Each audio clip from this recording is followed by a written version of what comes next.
Okay, thank you so much for being here. You do not have to be here, so I always appreciate it when you come. If you forgot your name tent, although remarkably few of you appear to have done so, I've got some extras down here in the front corner. This will be the last week that I bring an extra one. So we're going to open with about 10 minutes of logistics because we have a midterm next week, a two-part midterm.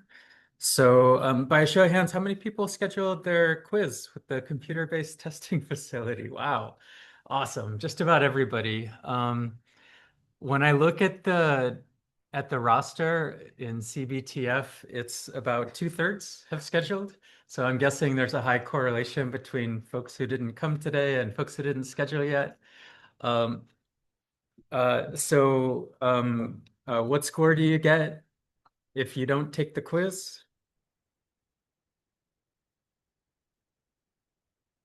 That's right. It's not a big score. It's a small score. Please take the quiz. I have anxiety on your behalf if you haven't scheduled yet. Um, yeah. So, what else? Oh, yeah. So don't come here next Monday. Class will not meet next Monday. What else? Um, there's going to be I posted a practice quiz on the website at the top. Um, it's just kind of something to calibrate your expectations for the style of questions. Um, in particular, there'll be some questions that are fill in the blank. No, let's call it short answer. That's better. Um, Short answer question scoring system. I think, a little unfamiliar for some of you guys. Uh, if you get it right, you will get 3 or 4 points. If you don't answer, whoa, that was loud. You get 2 points. If you get it wrong, you get 0 or 1 points. Does that make sense? So if you don't know the answer, don't answer. How does the system decipher like between 3 and 4 for correct and 0 or 1 for totally incorrect? 3 is there for partial credit. 4 is there for full credit. Okay. Same for 0 and 1.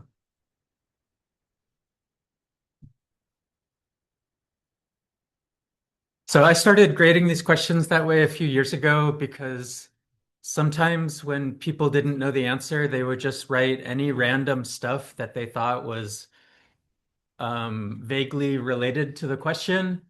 And that's very much not how the world works. In the world, if someone asks you a question and you don't know the answer, you probably shouldn't say a whole lot of random stuff. You should probably either just clam up or just say, I'm not sure. So you're welcome to answer, but you're not incentivized to throw out random guesses. In fact, you're incentivized not to answer if you don't know the answer. Any questions about that? Cool. Oh yeah, I need your input. Aside from the quiz, we have a coding exercise for the midterm coding exercise. When would you like me to post that on Canvas, and when would you like that to be due?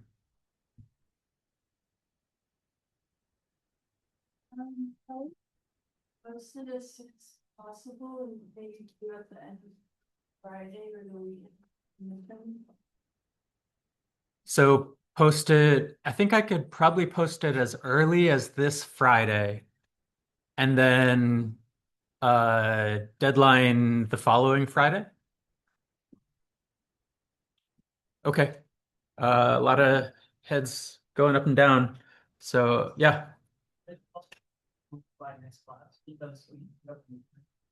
But in case people schedule, let's say on Friday, then you still need time to do the study for the midterm on that Friday, and then the weekend. Yeah, that gives you more flexibility. So maybe not right before the next class, but maybe on the day before the next class, the Sunday night. Yeah. Okay.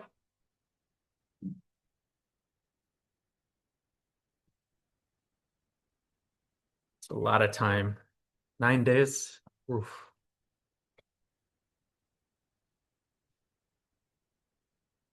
That's a lot of time.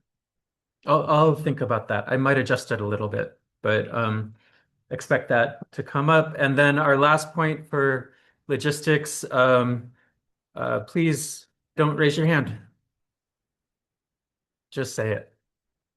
This is your class. This is why we meet. If you have questions, if you have comments, it's why we're all here live in the same room together. I'm not going to see all the hands, and when I do, it's going to induce latency if you put your appendage up. So just call it out. I really, really welcome and appreciate when folks are comfortable enough to contribute without asking my permission first. Be graded in comparison to the weekly competition coding exercises. So the competition is like if you made a credible effort, you get 1 point for participating. And then if you really stood out, then you can be one of the 1 to 5 winners. And then you get a lot of points, like 10 points. The midterm coding questions will be somewhat similar in spirit to the competitions, but we'll be grading more for accuracy rather than did you stand out from the pack. By accuracy? Did you answer the question that we ask you accurately? So it'll still be like producing a visualization through the coding. And it's like, if that visualization answers the question accurately?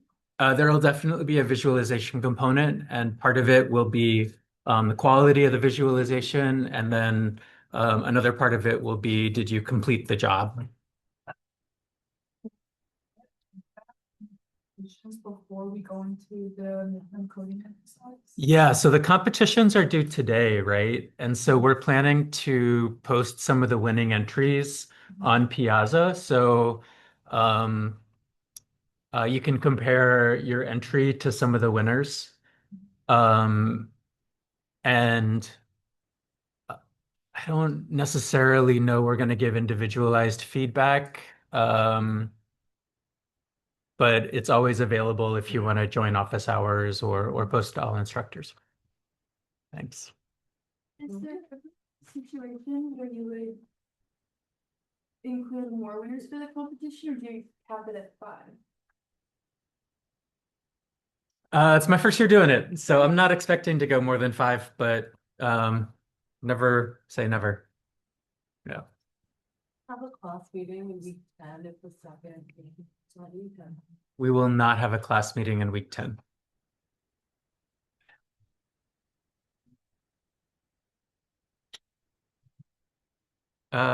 Okay, that's going to wrap up our logistics. And we're going to spend about 75 minutes talking about demand modeling. We'll take a break, and then I want to have at least an hour for the script. The script this week is pretty important and pretty complicated, and it's going to directly implement the ideas that we go through in this deck. So yeah, so that's our agenda for today.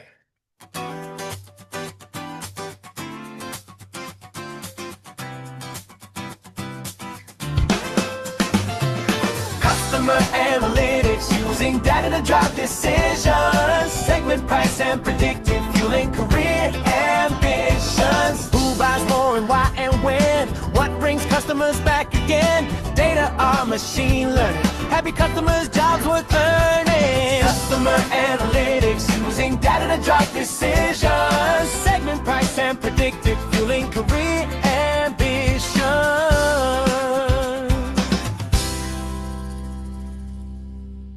Okay, so we're gonna go through some theory, some practice, and we're gonna go deep into the most popular demand model that gets used to estimate this relationship. But before we go into demand modeling, we have to define a category of relationship, which is called a causal relationship. We typically distinguish causality from correlation. Correlation means simply that two variables move together. They could go in the same direction, they can go in opposite directions. It just means there's some empirical tendency for co-movement between two variables.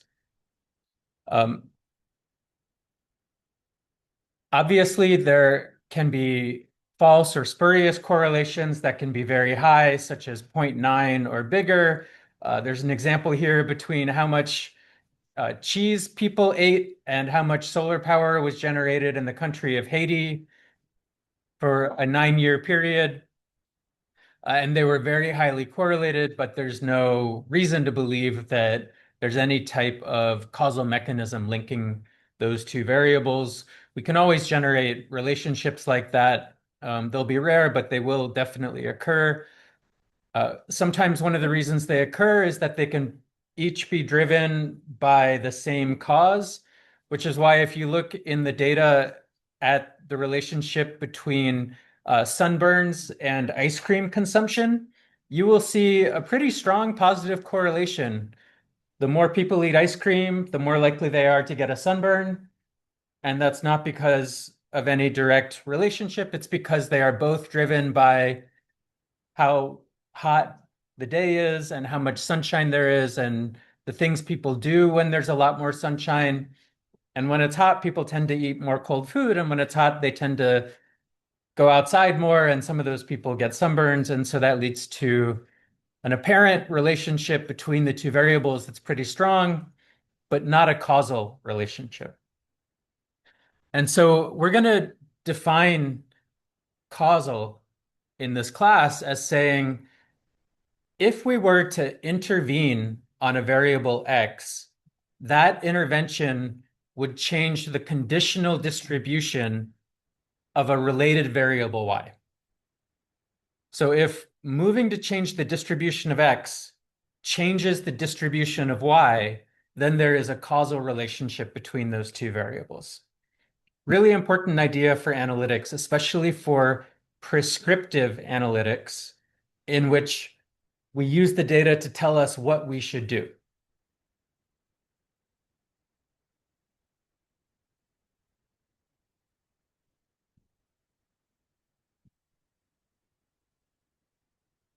The reason we start with this today is because the demand model relationship is a relationship between price and quantity, which by definition is a causal relationship. If you're not estimating the causal effect of price on quantity demanded, you are not estimating a demand curve.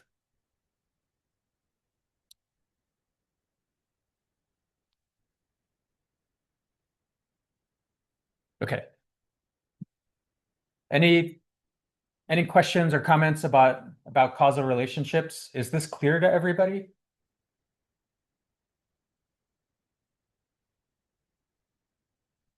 This is going to be tricky because when we get into demand modeling, price and quantity demanded will both be driven by numerous shared factors, which means the correlation that we see in the data will typically not be the same as the causal relationship that actually exists between the two variables. We're typically going to need to separate the causal relationship from the non-causal correlative relationship between the two variables. When we fail to separate those two components of the relationship, we're going to call that price endogeneity.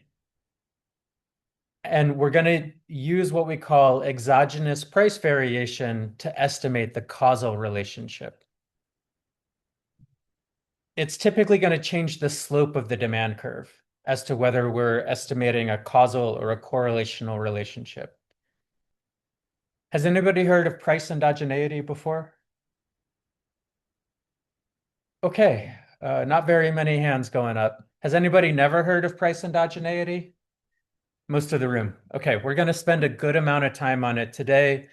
It's a very important concept in demand modeling because you can very easily get the wrong slope and therefore the wrong optimal price if you don't handle price endogeneity properly. We're going to go into all of those points in more detail throughout the deck. So that was helpful for me to see where you guys are at. Okay. This is the oldest written description of demand curves I've been able to find. This appeared in an appendix to a book written by a Harvard economics professor while he was on sabbatical at the U.S. Tariff Commission. So this is Philip Wright, and what Wright was asked to do was to estimate if the government were to put an export tariff on linseed oil, how much would that reduce foreign demand for US domestic supply of linseed oil? So how much would the tariff change our exports? The government wanted that in order to optimize tariff revenues, which is the size of the tariff times the sales of the taxed export. And so in the appendix of his book, he wrote, under the concept of demand, it is believed that if at a given instant of time, the sellers had thrown on the market a definite portion of their stock, that portion would have all been taken at a certain definite price. If at the same instant they had offered more, the price would have been less, and if they had offered less, the price would have been more. And essentially, he's defining a causal relationship between, in the case of the supply curve, the quantity offered and the market price given the offering. And he also defines a causal relationship between the quantity demanded and the price. And so the market price is determined where the quantity demanded intersects the quantity offered, because the sellers and the buyers in the market each have this relationship between how much they're willing to offer or purchase and the price at which they're able to do so. So I can't wait for 2028 when I get to say this notion of causality and demand estimation is 100 years old. As of today, it's only 98. It's been around for a long time.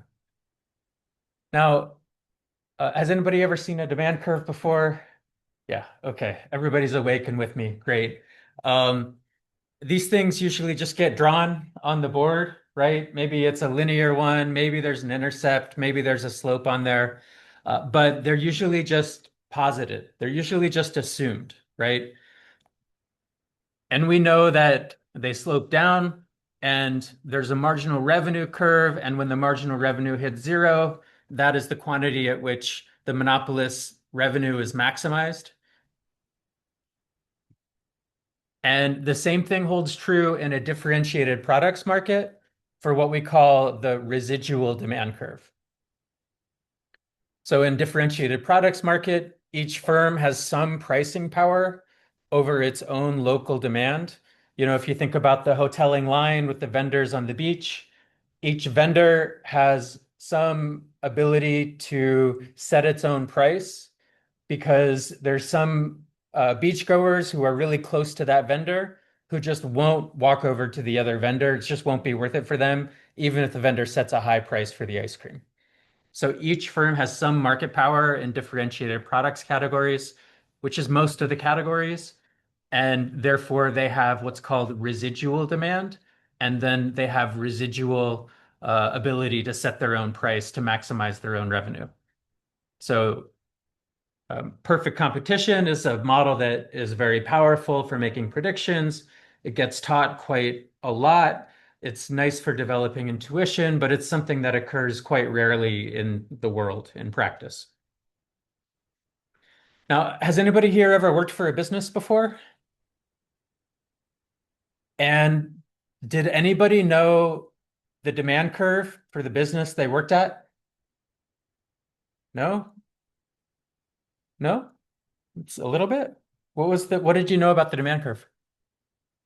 It was a real estate business, and so it wasn't so much as a demand curve as more of like just, you know, a bunch of points where you're able to see the correlation between price and demand.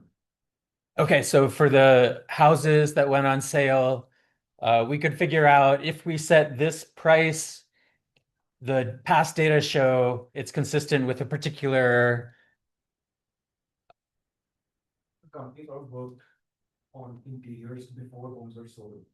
So this was like more of a based on what kind of interiors and how we price our interiors, how do we expect real estate agents to respond?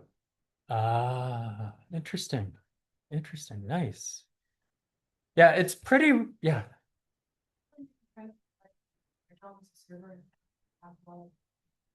Higher demand during like times and like we very much have gone a little bit down business because prices are increasing. Yeah, so if we cut price, we will see more people coming in, right? And one of the reasons we have happy hour pricing is because we tend to have a lot of empty tables at that time. So the question is, if we offer a happy hour price menu, how much are we cutting into our full price business an hour later? I know for myself, if it's 5:55, that order is going in, right? Before 6 p.m. There's definitely intertemporal substitution. Quantifying that trade-off is where the demand curve can come in really handy. So I'd say it's pretty common to have a sense that if you charge a higher price, you're going to get less business, right? You know the sign of the slope of the demand curve. But when we talk about a demand curve, we're talking about a causal relationship that we quantify. At least we need an estimate of the price elasticity of demand, at least. And it's better if we have the demand curve. Has anybody ever known a business, a relatives business, that directly estimated a real demand curve for their business to show how price changes quantity demanded? Anybody? That's standard. Why do you think you haven't heard about demand curve estimation in your past working experience or from your relatives who own businesses? Just not in a high enough role with them. Maybe you don't know somebody at the top of the organization. It definitely is the case that in large, well-funded organizations, especially the sophisticated ones, many of them do internal demand estimation, but they have no reason to communicate that outside of the pricing function or outside of the executive team. There's no need for it to be out there. And so it's just get very internal to the teams who just need it. In general, you don't want your competitors to necessarily know your demand curve. Human behaviors to predictable. So that's, I think, where it starts to get a little fuzzy, because is it the case that we wouldn't be able to estimate a demand curve because behavior is so unpredictable? Or is it the case that we don't know how to estimate a demand curve because estimating a demand curve is hard or tricky or difficult to verify or maybe difficult to act on, or maybe we don't have all the data that we might want in order to try? And I think a lot of people come to that intuition. We can't estimate a demand curve because behavior is highly variable and hard to predict. But in fact, that's an empirical prediction. If you take that prediction as being true without testing it, you won't estimate a demand curve, right? And you won't use that demand curve to maximize your revenue and your profit. But if you want to maximize profit, maybe you should try to test that prediction. And I'm going to make the argument today and really throughout the quarter, demand estimation is dramatically underutilized in business. And it's part of the reason why this is our deepest through line in this class, is because it can offer you an opportunity to say, hey, here's what I'm going to add to your organization when you go into a job interview. Have you guys estimated your demand curve? Because it's definitely possible to do in most cases. And we're going to talk about a bunch of different ways that you can do it.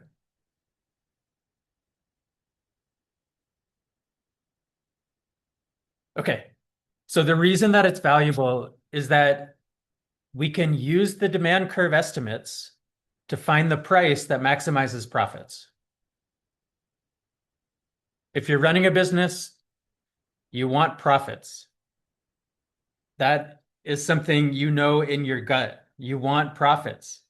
And if you can increase your profits simply by adjusting one number, that is your price.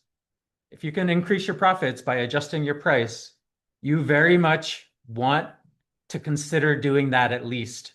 At least consider doing that. If not, definitely want to do that. You do have to consider the ramifications, some of which may be outside of the demand model. So I'm not necessarily saying that in all cases you're going to go with what the demand model predicts, but if the demand model can help you to do that better, you should use the demand model to do that better.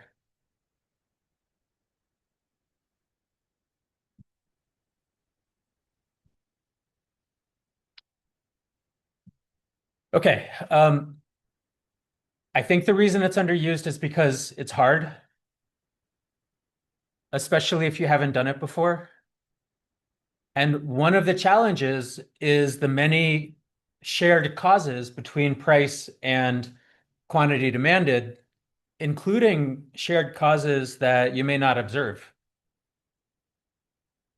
So, for example, maybe there's advertising in your market, and maybe you don't have a good measure of how much each company is spending on advertising or how many consumers were reached by each company's advertising. Or maybe brand image is something that drives choice. And that's something that maybe you have to do a market research study to measure. And even then, there may be noise in the measure. At first, we're web design companies, so we're more in the B2B business. And I feel like it's much more difficult to draw a market for businesses than for customers, because the factors that serve the demand are more confidential, and there's so many factors for businesses to consider. So I think that's why it's less on our businesses. Yeah,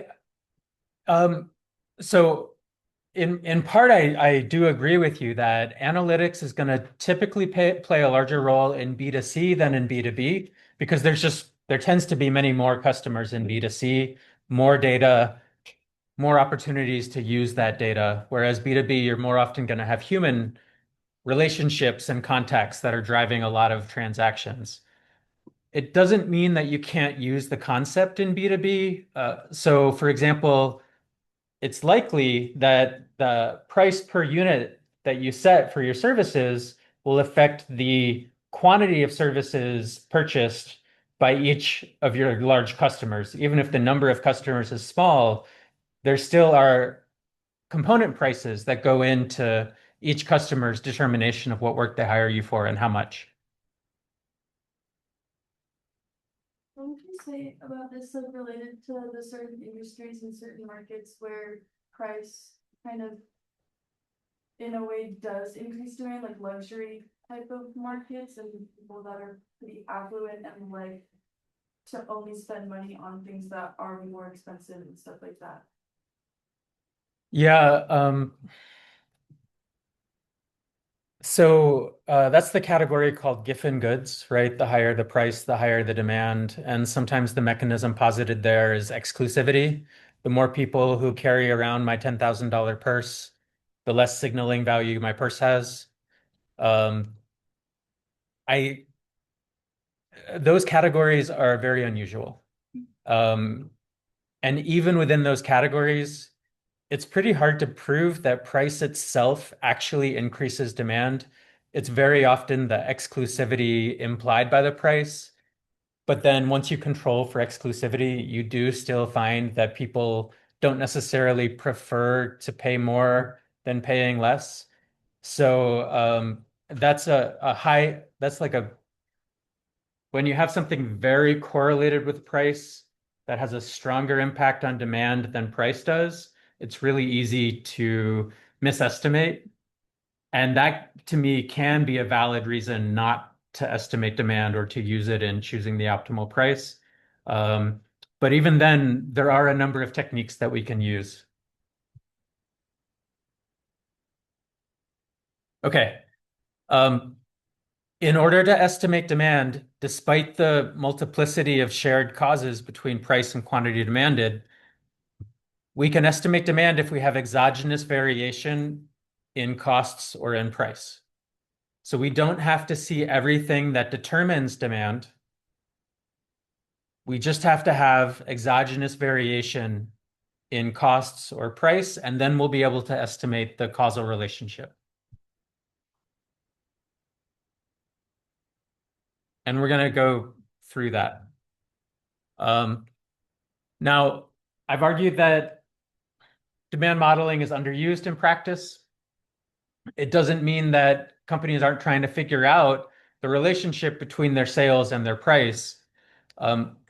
And they use a variety of techniques to do that. A simple one is just asking people, hey, if we offered our product at this price, how much would you buy? What if we changed the price to this amount? How much would you buy?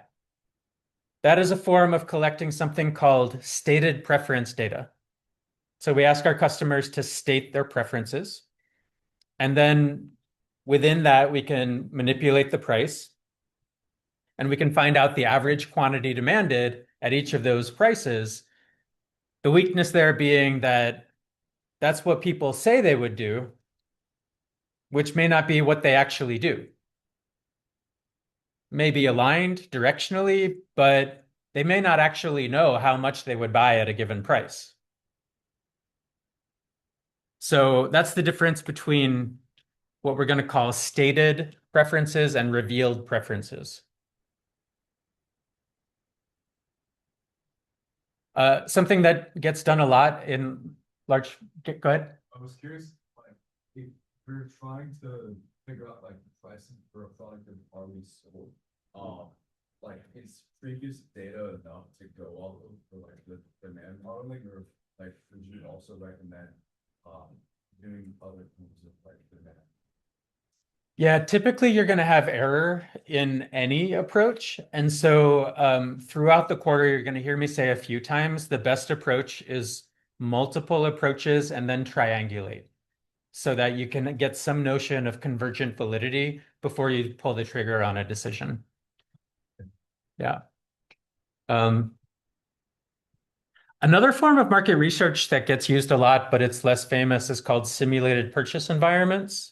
So large packaged goods manufacturers do this a lot. They will set up stores that are essentially laboratories, and they'll give people money and they'll ask them to spend the money in the store.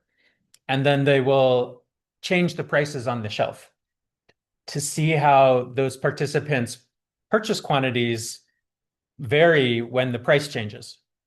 And that is a valid way to estimate demand. It does come with the possibly non-random selection of participants into the study. And sometimes the numbers are limited in size. But that's essentially a way to run experiments to estimate demand. Kind of an interesting experiment, such as what you're describing right now, is Payless Shoes, just several years ago, decided to try that exact thing by advertising a model of shoe that was supposed to be a high-end shoe called Paylessy, which they had a store where people were coming in, and it was literally like the exact same types of shoes that Payless sold for like a fraction of the costs, and people were like more than willing and like thrilled to buy them at that higher price because they went to the store. It had the gold sign that said "Pay Letsy," you know, at one of those shopping malls.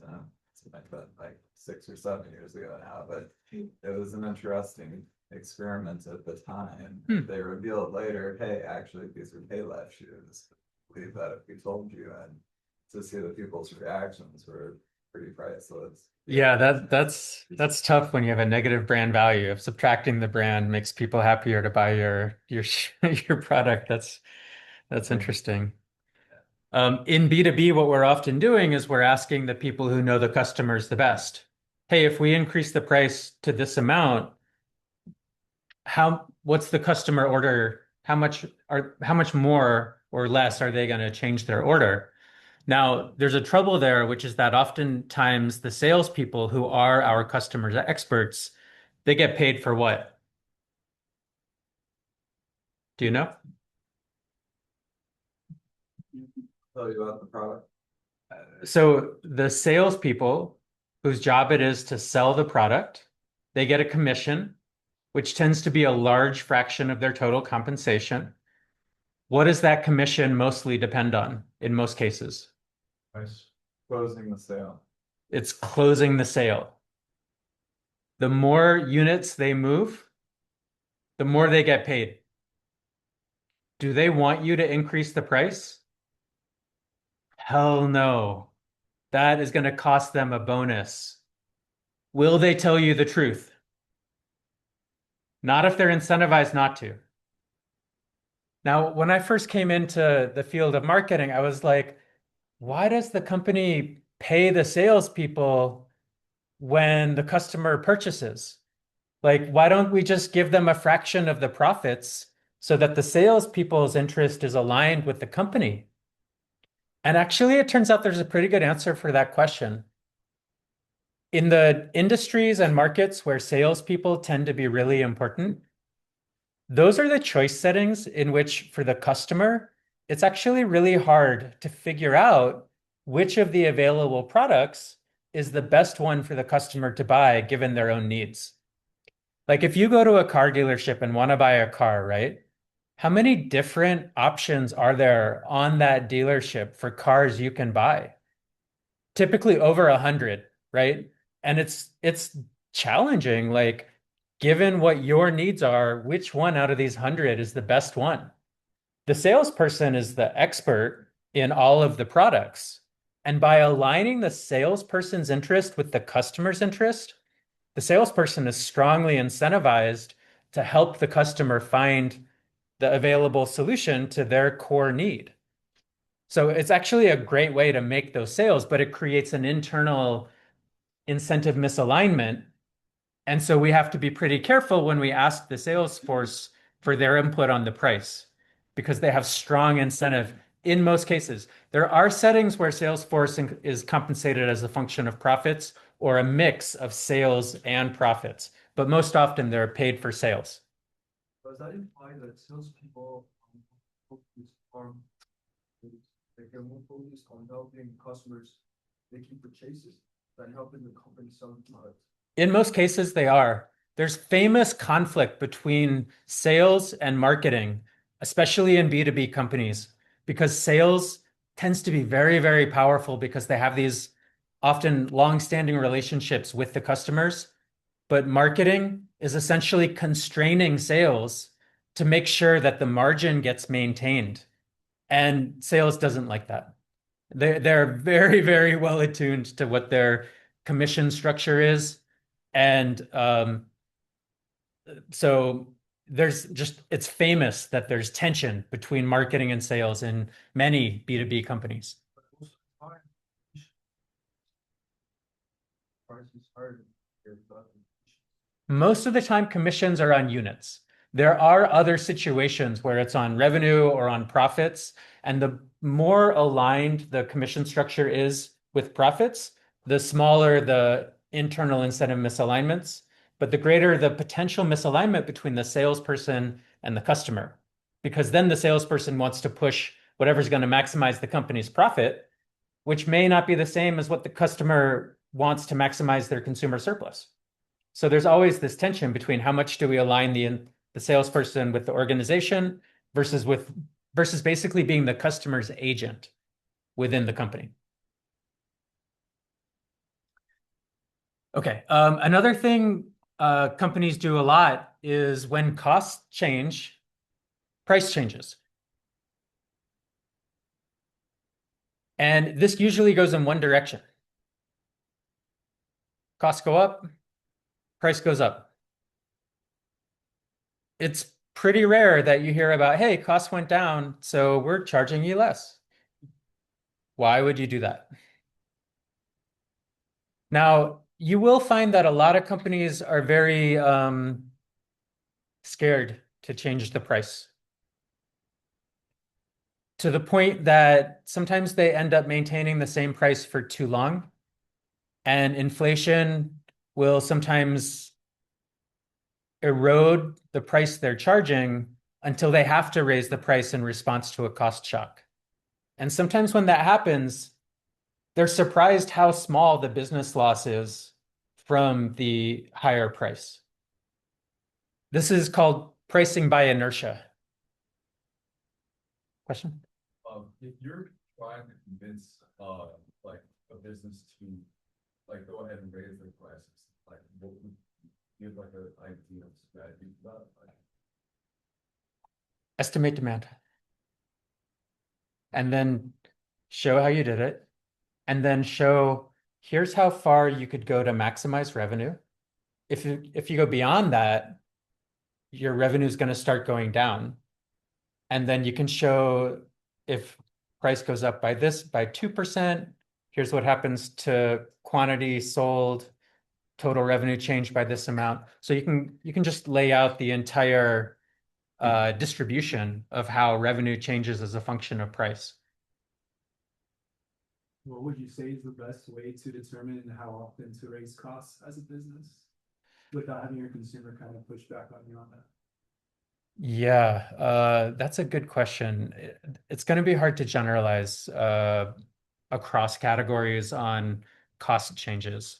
In general, as a business, you don't want to raise costs, but you do want to raise quality. And so increasing quality often comes with increasing cost.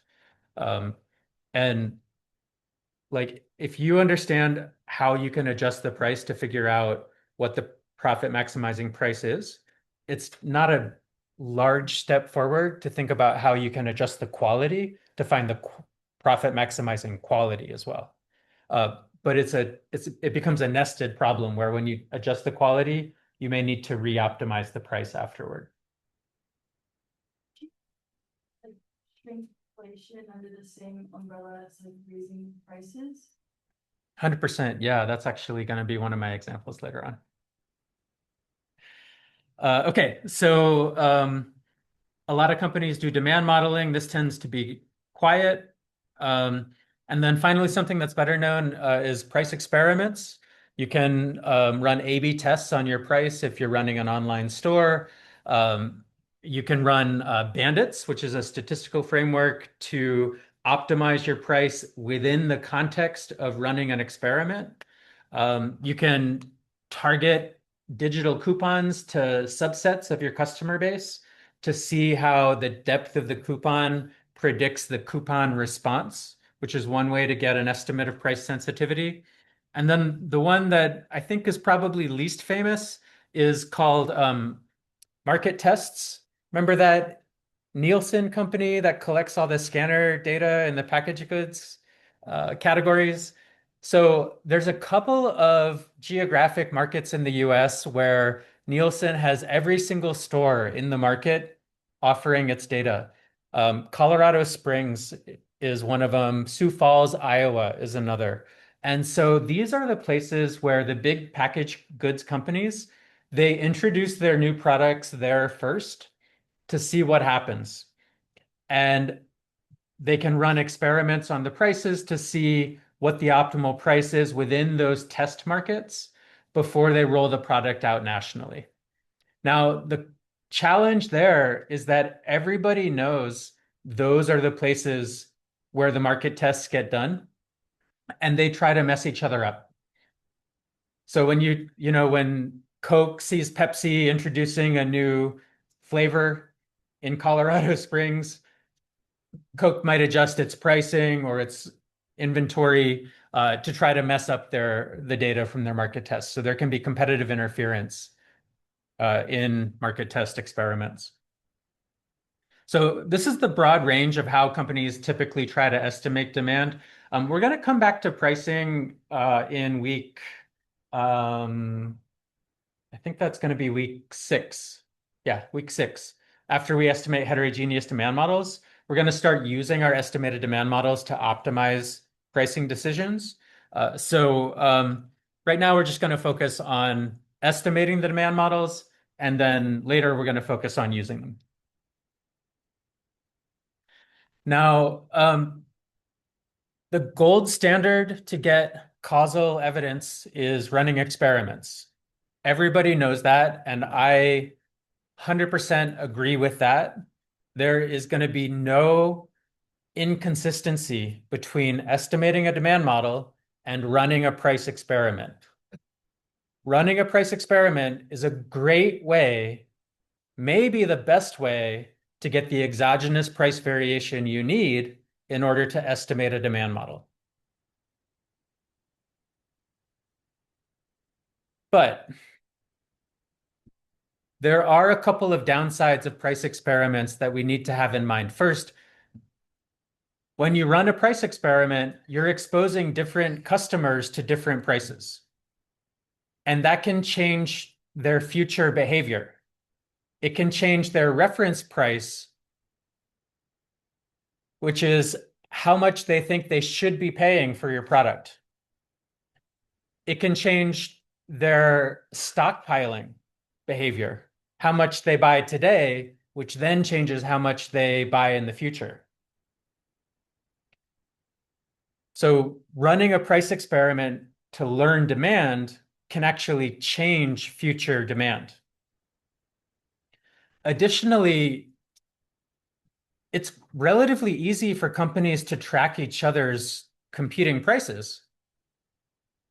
So if you run a price experiment, your competitor, it may see the range of prices you put into the market, or it may see one of the prices that you test in the market.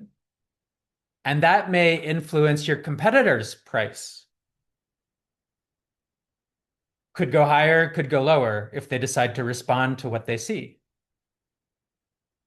You also have partners a lot of the time. You may have stores that sell your product in competition with you selling direct, or you could have distributors that carry your product out to markets for it to be sold, or you could have suppliers that sell you key components that you use in your product. And those entities are also looking at what you're doing in the market. And so when you induce random variation in your price, you may expose some of your business partners or competitors to that range of prices that you're testing, and they may react as a result. So you're sending a range of signals into the market, which may come back to influence the competition or the demand for your product. Say that competitors also look at the way your supply chain is set up, the way you issue. That's something that could happen. Could happen. Yeah, especially for like e-commerce, there are services that exist just to let you know. They basically publish the US federal tariff logs in order to help people find sources of supply of their competitors' products. Yeah.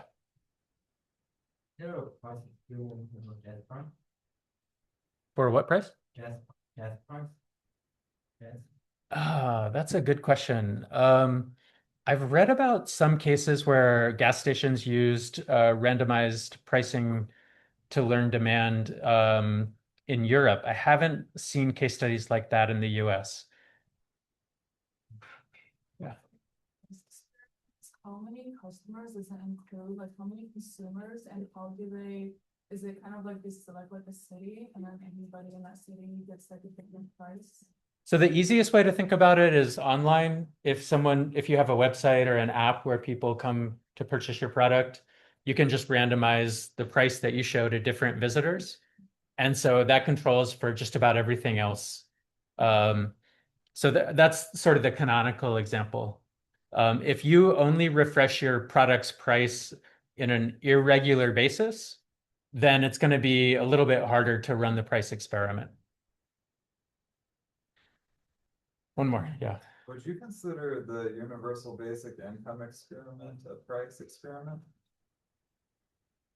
Like cities that roll out universal basic income to see exactly how people might spend that money? You could cast it that way. So the idea behind universal basic income is that you're paying people a salary for doing nothing. And then you can see how that changes their quantity of work demanded. And that's one of the key questions about universal basic income is, do people stop working once they get that policy? And how much less do they work? That's one of the concerns about it, right? Is people would just stop working and stay home. So the labor market is a market like many others, and the wage is a price that can affect behavior. So so price experiments are not free of costs or downsides. You have to be conscious of these signals that you're sending and whether they're important for your business or not. And secondly, if you only run a price experiment without using the data to estimate a demand model, you're probably leaving money on the table. Because typically we're going to randomize price into a number of discrete buckets, and the demand model is going to interpolate between those prices. And you would typically expect the profit maximizing price not to be one of the prices that got charged within the experiment. Okay, so the good thing about demand modeling is that it's relatively inexpensive if you know how to do it and if you have the exogenous price variation. It's something that you don't have to reveal to the market, and it tends to be pretty fast if you know what you're doing. It usually relies on revealed preferences, not stated preferences. So you're not going to have that disconnect between what people say they would do and what they actually do. It's going to enable counterfactual predictions of quantity demanded at any price that you might consider setting. It's also going to enable predictions of how your competitors might respond if you were to change your price, which then lets you game out the long run equilibrium. You may have an incentive today to lower your price, but if your competitor responds by lowering their price, that incentive may disappear tomorrow, right? We call that taking money out of the market. Both you and your competitor can lose a lot of profit if you get into a price war. Who wins a price war? Anybody know? Consumer, only one party. Customer wins a price war. And we can evaluate the accuracy of our demand model by using the demand model to predict the quantitative change in sales given a price change. We can then make the price change, measure the change in sales, and we can evaluate, was the model's predicted range accurate or inaccurate? And so we can learn to do this repeatedly, and we can refine the model as needed in order to come up with consistently accurate predictions. So this is not necessarily an easy thing to do, but it can be a very profitable thing to do if you know what you're doing.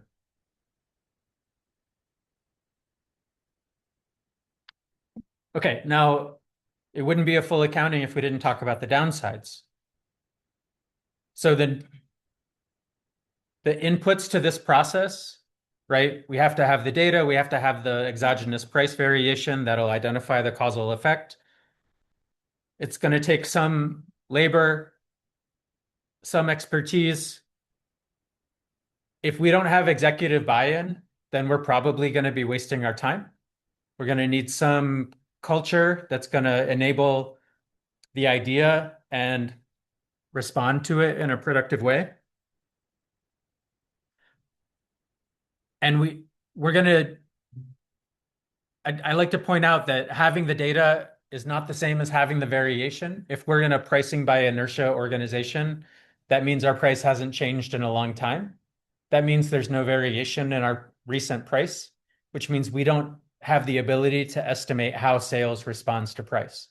If price hasn't changed, we can't estimate how past price changes affect sales because there are no past price changes, at least not recently. Secondly, this is like an ambiguity constraint. Every demand model is always subject to untestable assumptions. We cannot get away from this.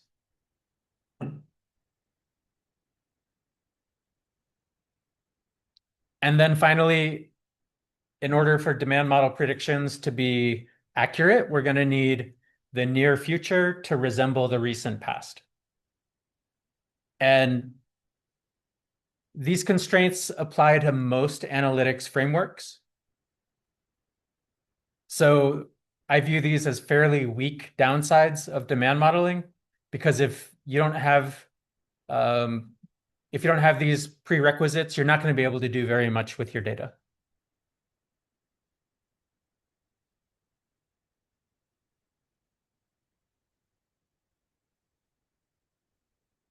If you had to guess which one of these three is the biggest hindrance on the use of demand modeling, what would you guess? Would you guess one, the first one? Would you guess the second one? Would you guess the third one? Yeah, I would guess the first one.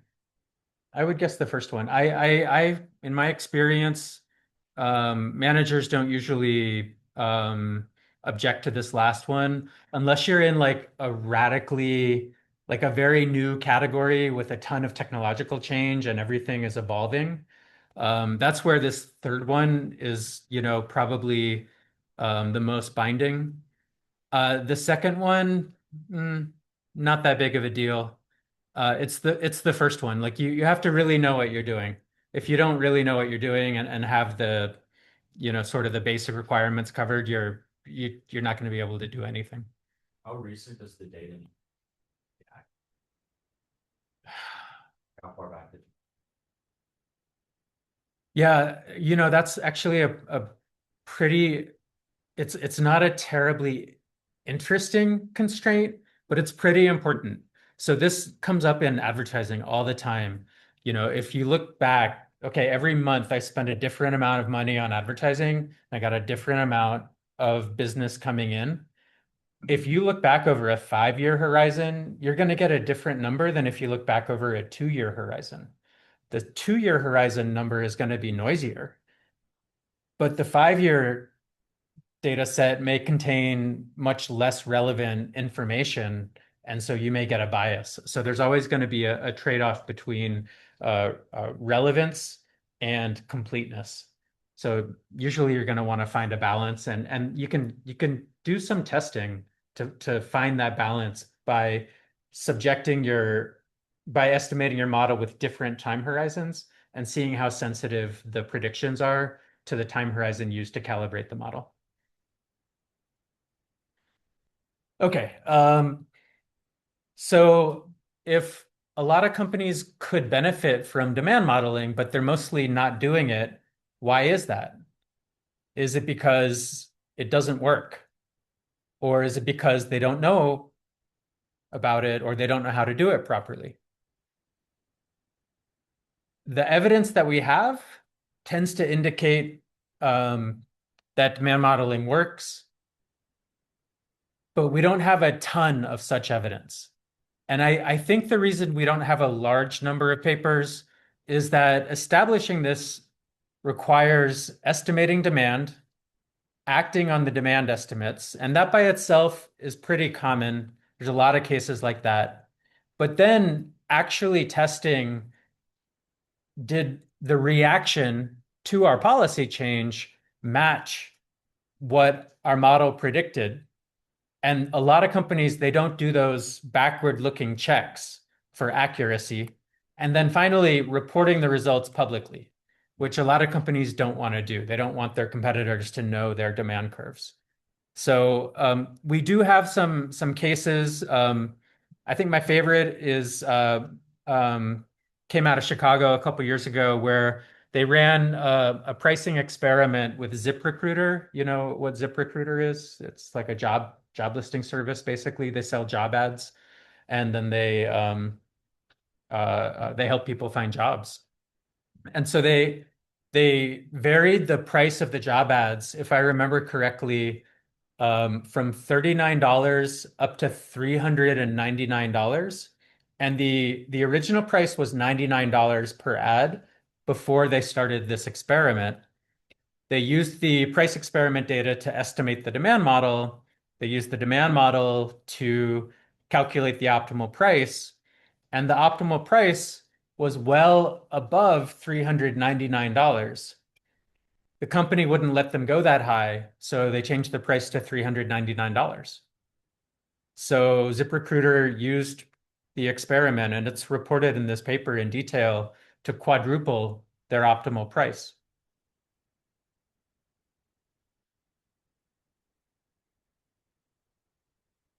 Okay, so that's demand modeling, sort of the overview. So now we're going to get into the nuts and bolts of the most famous and most popular demand model called the multinomial logit that we'll be coding.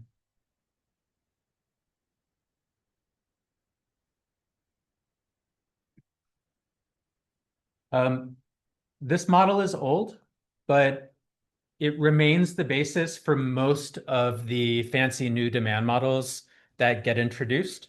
And so by understanding this old popular model, you set the stage to be able to understand many of the fancier, newer models. This model was originally called multinomial logistic regression. It was developed by statisticians. It was first applied in the psychology literature.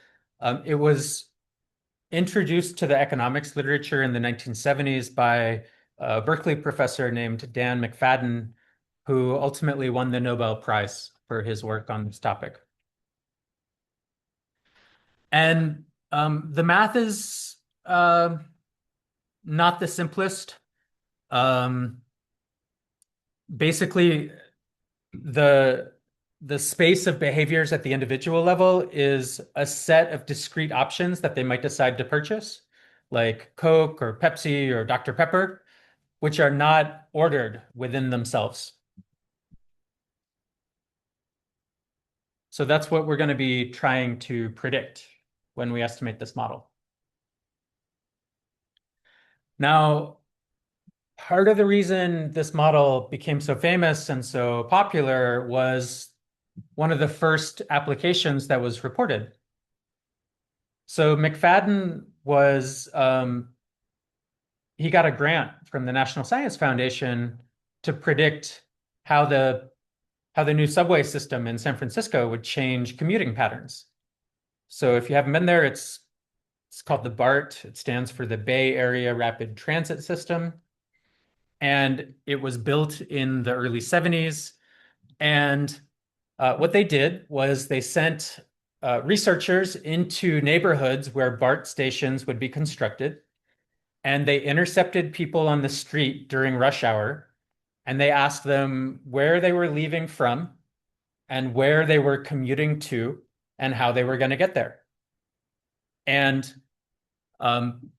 they measured people who took cars, people who took the bus, people who walked.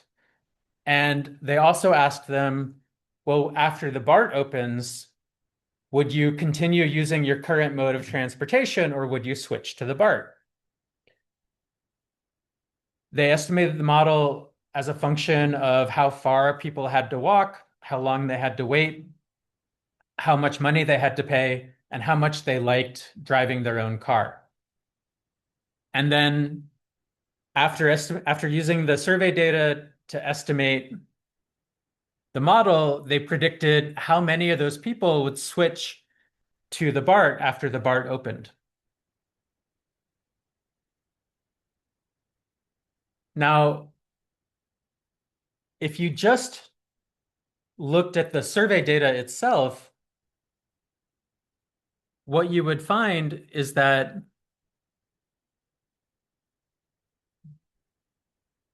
around 40% of commuters surveyed predicted they would switch to the BART. But what McFadden's demand model estimated, or predicted, excuse me, was that 6.3% of commuters would switch to the BART.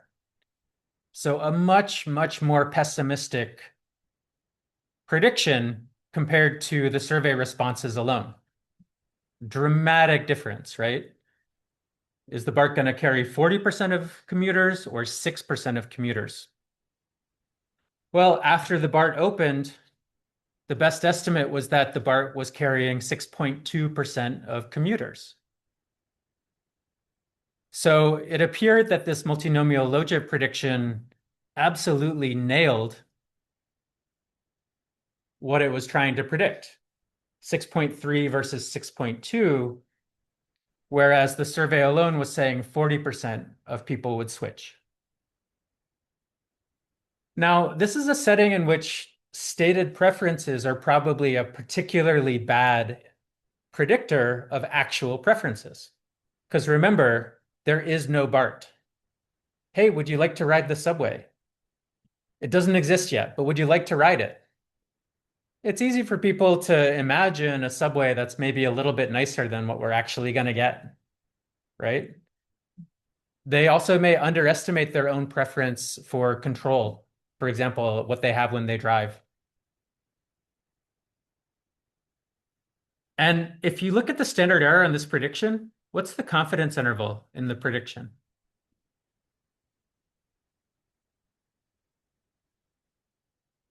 You can roughly work out pretty much a 67% confidence interval, but just adding and subtracting a standard deviation.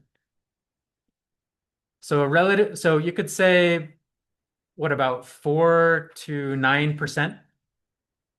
And so the similarity of the point prediction, 6.3 to the actual 6.2, there was a lot of luck involved in that similarity. So it's easy to overestimate the precision of the actual prediction if you don't think about it that way. But nevertheless, this really helped the model become more popular, and it remains popular today. So let's get into it. Okay, so we're going to use 3 subscripts in this model. Little I is going to represent people. Little j is going to represent the products in the marketplace, and little t is going to represent markets or choice occasions. In our cell phone data, this will be past years in which people purchased cell phones. And we're going to have a vector of product attributes, x, j, t. We're going to have a price for each product and each choice occasion. Then we're going to have preference parameters. Alpha will represent consumer sensitivity to price, and beta will represent the marginal utility of each attribute of the product. And then there will be a random term called epsilon ijt, which represents consumer preference for anything else that we failed to measure and include in X. So then from that basis,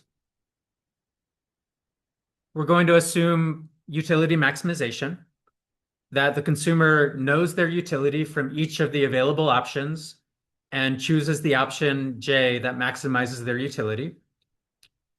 We're going to assume they're going to buy 0 or 1 of their preferred product. And then this is the big one. We're going to assume the epsilons have this very particular statistical distribution, which is called IID extreme value. Some people call it type 1 extreme value. Also called Gumbel, if you're familiar with that.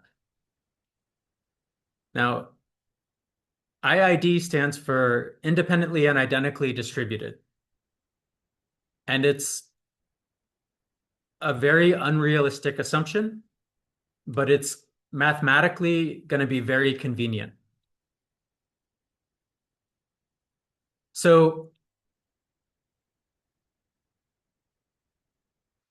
the market share of product J in market T is going to be given by the probability distribution across individuals that product J gives a higher utility than all other products,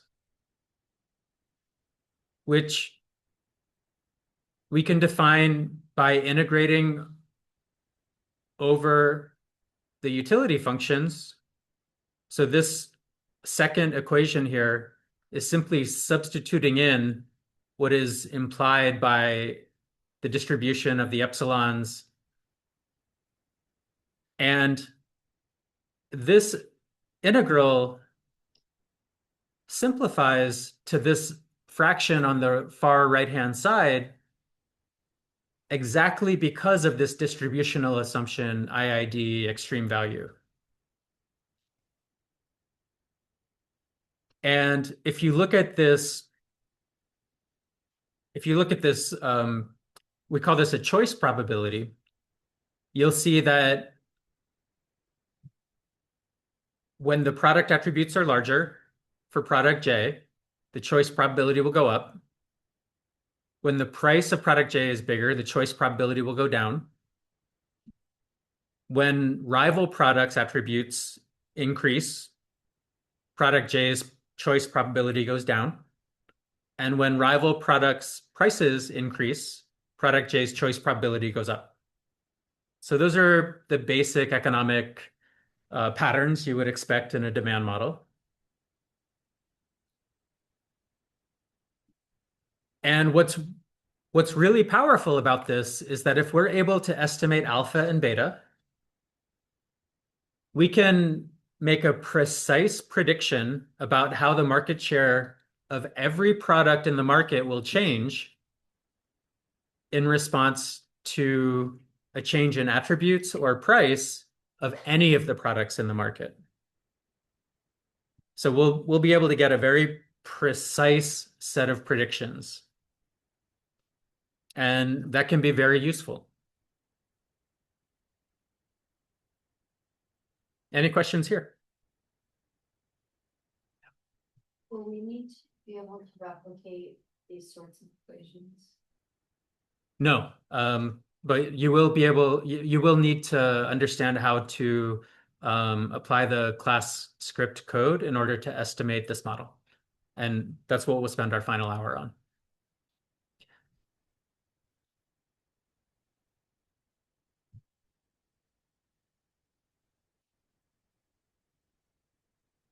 Now, this assumption that the epsilons are IID, it's very unrealistic. It's very convenient for our closed form mathematical notation, but it's very unrealistic.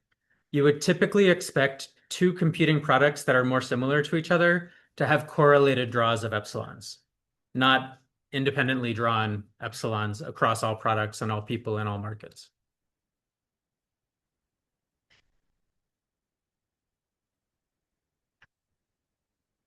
Okay, so a couple properties of this model that you should understand at a conceptual level is that if the entire product category becomes more popular, for example, there's a factor related only to the market level, gamma T, it's going to wash out of this choice probability. It's going to cancel.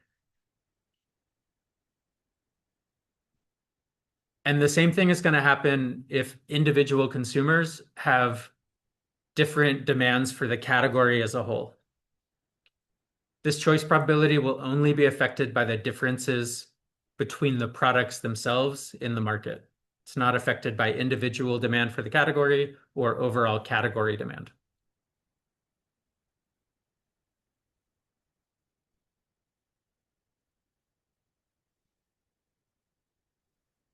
It's also kind of interesting to note if, because the parameters alpha and beta, they're going to be identified by differences in product utilities. which means we're going to have to normalize one product's utility. And the convention is to normalize x beta minus alpha p to 0 for one chosen product. And typically that's the product indexed with j equals to 1.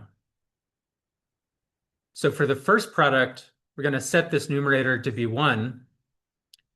And then for all the other products, we're going to identify their utilities relative to that first product. And the reason we have to do that is because we don't observe the utilities directly. We can observe the purchases, but we can't observe how much people like what they bought. And because the people are comparing, they're making their choice based on what they believe their utilities to be.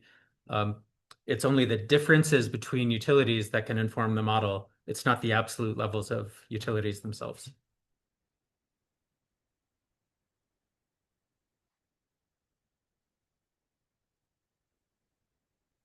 Okay, a couple more properties of the model. The first one is, how are we going to actually estimate this thing? The most common way to do it is to define a binary variable that indicates what each individual person chose. So if person I bought product J in market T, we're going to set this variable y equals to 1. Otherwise, we're going to set it equal to 0. And then using this observed purchase variable, we're going to construct what's called a likelihood function, where given a guess of parameters alpha and beta, we can calculate the joint likelihood of the entire data set predicted by the model. And then what we're going to do is we're going to search over possible values of alpha and beta to try to find the best estimates to maximize that empirical likelihood.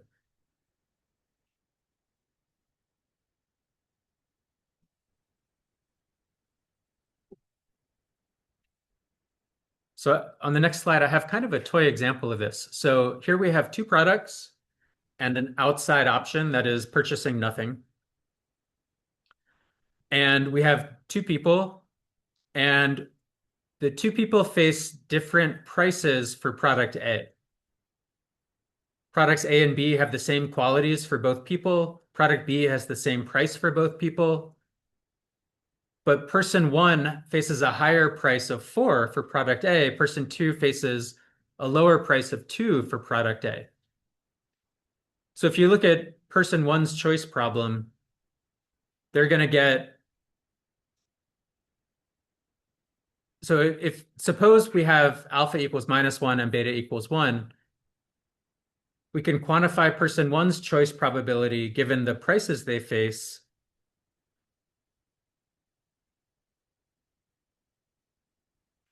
where if you go back to this choice probability right here, right, it's x beta minus alpha p over the sum of x beta minus alpha p. So when alpha is -1 and beta is 1, the utility of product A for person 1 is going to be 5 is x beta, because beta is 1. So x is 5. So x beta is 5. And then price is 4. So minus alpha price is going to be -4. So a net x beta minus alpha p of 1, which will go in the numerator in the exponential. And then the same thing goes into the denominator along with the others, where person 1, if they buy product B, they get x beta is 4, and then minus alpha p is just going to be -2. So there, the numerator of their utility for buying product B is going to be e squared. And then what you'll see is that the model predicts that person 1 is probably going to buy product B, much more likely than product A. Whereas you put the same numbers in for person 2, and the same model predicts that person is much more likely to buy product A than product B. And that's because of the price variation in product A between the two people. So that price variation is an example of the exogenous price variation we need to estimate the causal relationship.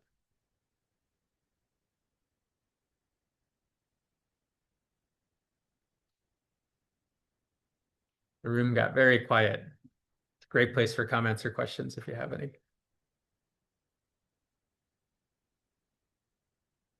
I don't understand how the like output that you got shows you whether you're more likely to buy which product.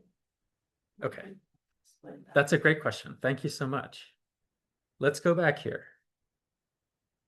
This is the choice probability predicted by the model given the product attribute, the price, and the demand model parameters, alpha and beta. So if we can calculate x beta minus alpha p for each of the products in the marketplace, we can come up with a very specific number on this choice probability. You with me so far? Okay, so our goal in this example is going to be to calculate x beta minus alpha p for each person and each product. Now the easiest thing to do here is to note we're going to normalize product C. We're going to normalize its utility to 0 by convention. That's our outside option. And then we're going to try to estimate the relative differences in utility between A and B versus product C. So in the denominator, when we see e to the 0 in each case, that's the utility of product C entering into this denominator right here. Okay, so that's kind of the easier one to calculate. Now, to calculate the value of product A to person 1, remember we need x A times beta minus alpha p A. This is going to be the term in the exponential for person 1 buying product A. So x is going to be 5. Over here, we're guessing if beta is 1, then we just multiply 5 times 1. And then alpha is minus 1. So over here, we have 1. If you want, you can say, I should have said alpha is 1 since I had minus in the utility function. But I think you understand the consistency here. And then for person 1, product A costs 4. So this calculation goes in here, and it goes in here. And then the last thing to fill in is person 1's utility from buying product B.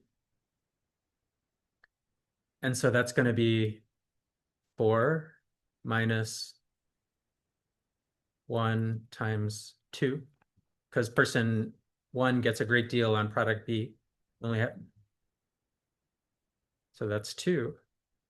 And then that goes over here, and here, and here. Now, once you understand the numerator and denominator, it's just a question of punching it into your calculator if you want to verify the fraction.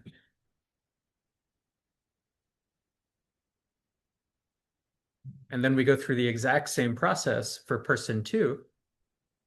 Since they face a lower relative price for product A is a lot more attractive for person 2 compared to person 1. And that's why we see they have a much higher probability of choosing product A. And now when we estimate this model, what we're looking for is the values of alpha and beta that maximize the likelihood of the observed choices. That's what it means to estimate the model, is to find the alphas and betas that best explain the pattern of who bought what given the price variation that they saw.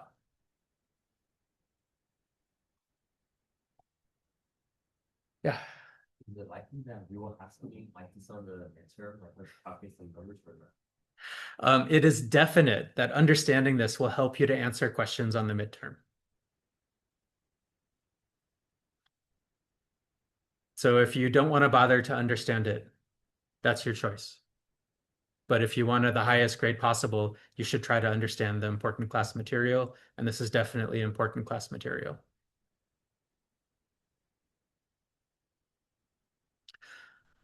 Okay, you guys have done a great job of staying with me so far. Let's take a break until, let's say 3:40 and let this sink in. We're going to cover price endogeneity, and then we're going to step through our script.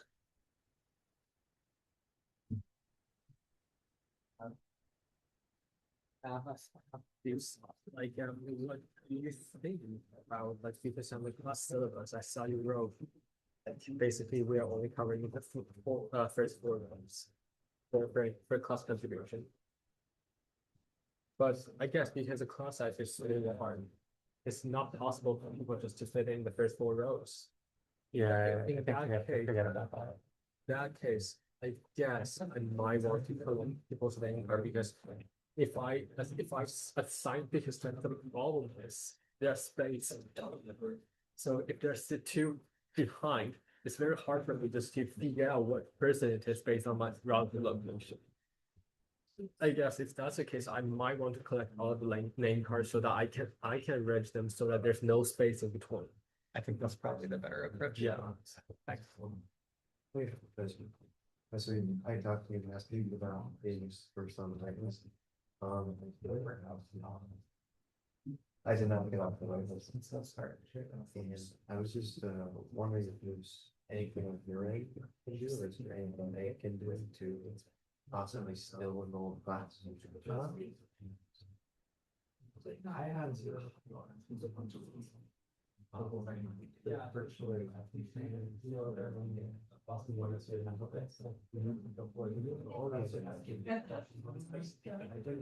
Well, I'm graduating like part of this is cool. I'll kind of like do like a little like plan. Well, I already did like a back report and yeah. So,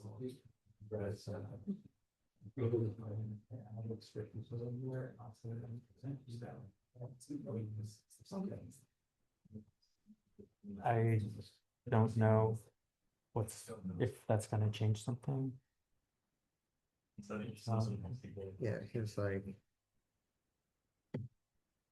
But yeah, there's still about 20 people across the 3 sections who are still on the wait list. Okay.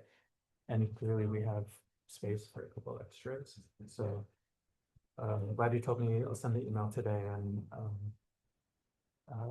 depending on what I hear, I'll probably post something else. Okay, that's fine. And then am I still wanting to sit on in the You're welcome to be. Okay, because I would love to. All right, thank you so much.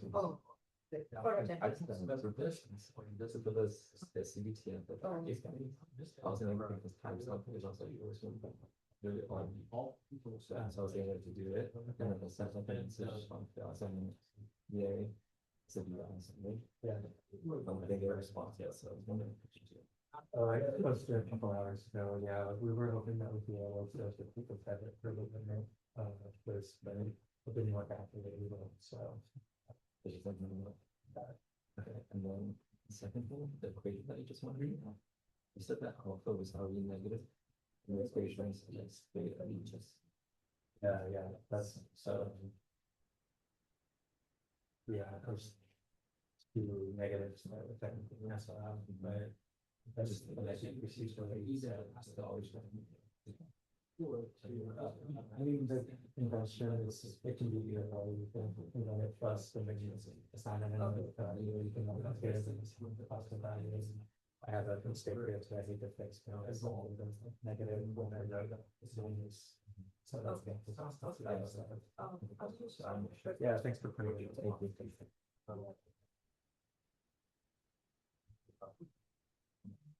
Thank you.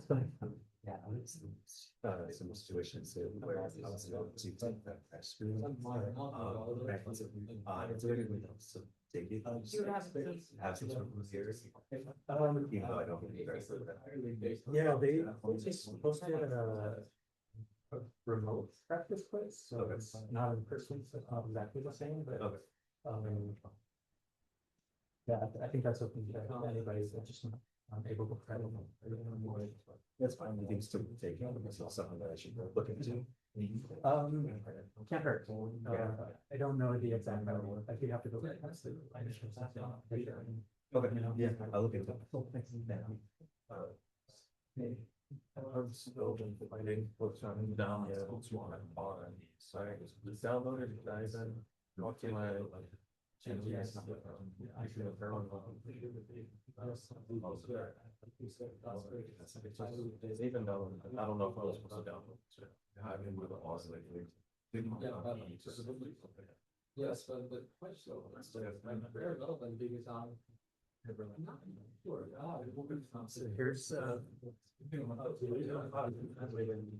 Here's something that I think might help. I'm gonna use web, which may not be out the best way. Pseudo app are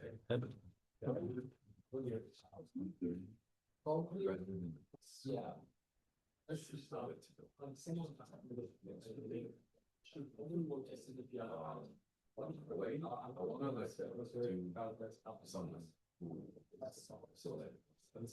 So have you followed like a guide on how to install R on Debian? It's telling me everything on like Linux. So Debian is Linux. It's a particular type of Linux. It took me to this page, and then I was like, oh, different. Like understand some of it. It says I need an aptitude or synaptic. I don't know if that's correct or not. Let me just try.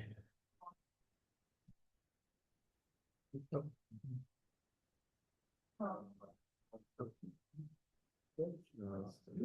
Question is, yeah, it's interesting. I think like that's useful.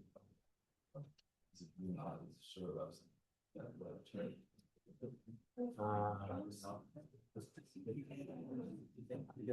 I downloaded. I don't know. That's what people.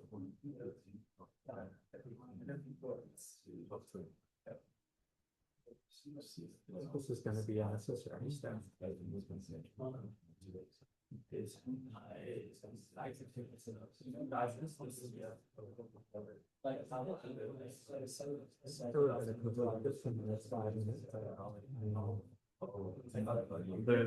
But I think my best advice for you right now is to look at a web page like this that's been published in the last 1 or 2 years. Doesn't necessarily have to be that one, but I think like a web page that says, here's how you do it step by step is probably going to be your best way to go forward. Yeah.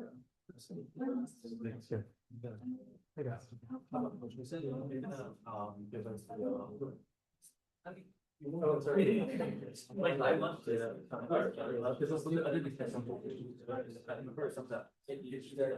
This Friday. Yeah, I was fine. Oh, really? I was gonna be thinking. No, This is like it's like that's like it's a so next yeah we get over it's a test basically it's beyond the basic it's like yeah, oh I got it oh that's a bit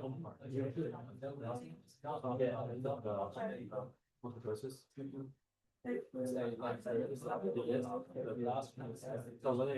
I guess that's the space which I saw license. it has like a remote practice particular, but I don't think they offer that.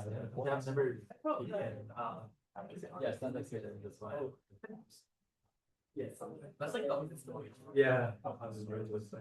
Yeah.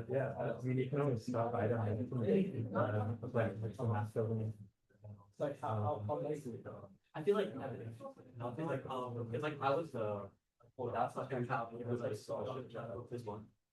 Is it all? Or it'll be like It'll be, yeah. But it's not Grand coding. It's not down up, but straight, but okay. Correct. So we like, was the thing would be if we revise her. But just. It is, I don't know, parts. I really. Everything's fairly. So it's only 3 weeks. Yeah, I think it's not. Yeah. So if you think, I mean, I think Michael I would recommend over that, I think. Over the. There's a possible. Oh, that's kind of like, I mean, I'm saying though. Houses. Yeah. Okay, I didn't see. Why is it? I know. I've heard from just like, I guess we. So utility. Okay, it's awesome. Yeah. You buy something and order. So it's like. Yeah. Last one.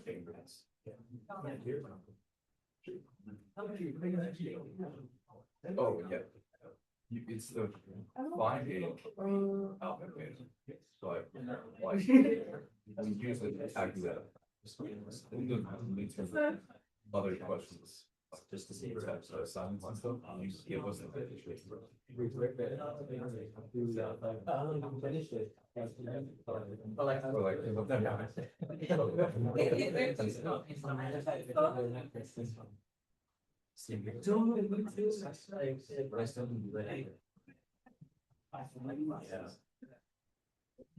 That's a good question. Aside from all of our.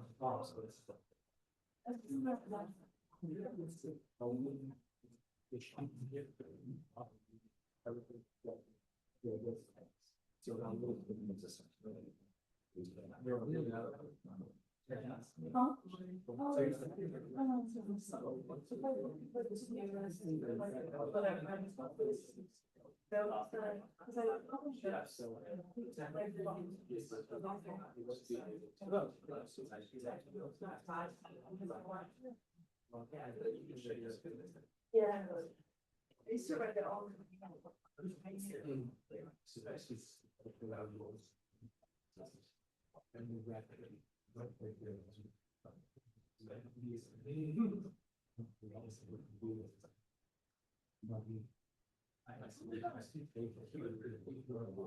Okay, we're gonna resume to make sure that we have time to cover everything today.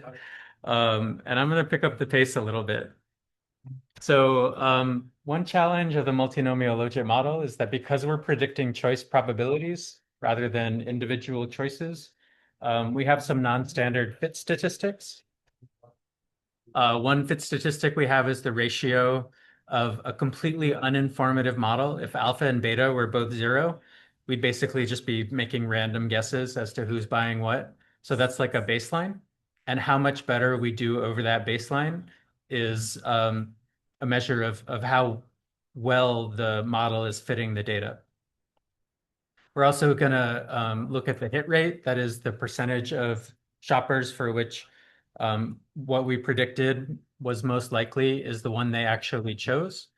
And then we can also do an analog to an R-square using predictions at the product market JT level. So we'll code those in the script.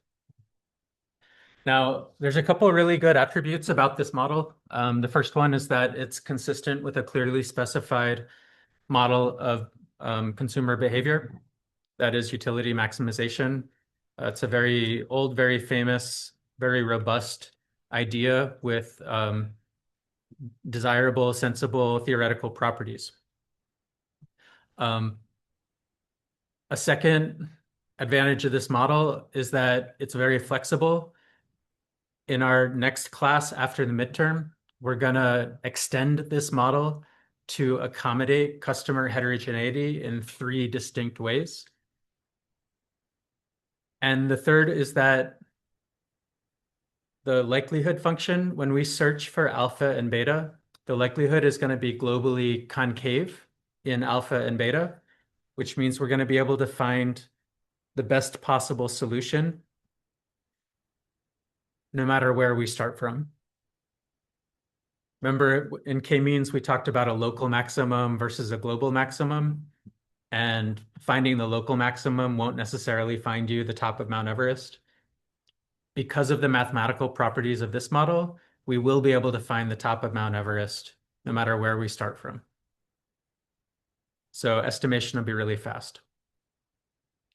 Now, there are some downsides. The first one we talked about already. The particular statistical distribution we assume for these random utility terms epsilon is very convenient because it gives us this closed form solution for the choice probability, but it's unrealistic in the sense that we would expect more similar products to have more similar demand shocks. We can generalize away from this assumption, but doing so starts to get computationally costly, so we're not going to do it in this class. This model has a number of what we call analyst degrees of freedom. So remember, k-means, we could choose how many different groups there are. We could choose what type of variance function. And similarly here, we're going to choose what products are we going to put into the model. We're going to choose how big is the market. We're going to choose what attributes we're going to put in and how are we going to measure the price. So these are choices that we make in estimating the model that can have small effects or can have large effects depending on the choices that we make. The third limitation of the model is that the market share derivatives depend on the market shares alone. They don't depend on the locations in the attribute space. But when we generalize the model in 2 weeks, this property will be relaxed. And then the last potential drawback for any demand model is price endogeneity. We're only going to get a causal relationship if we have exogenous price variation.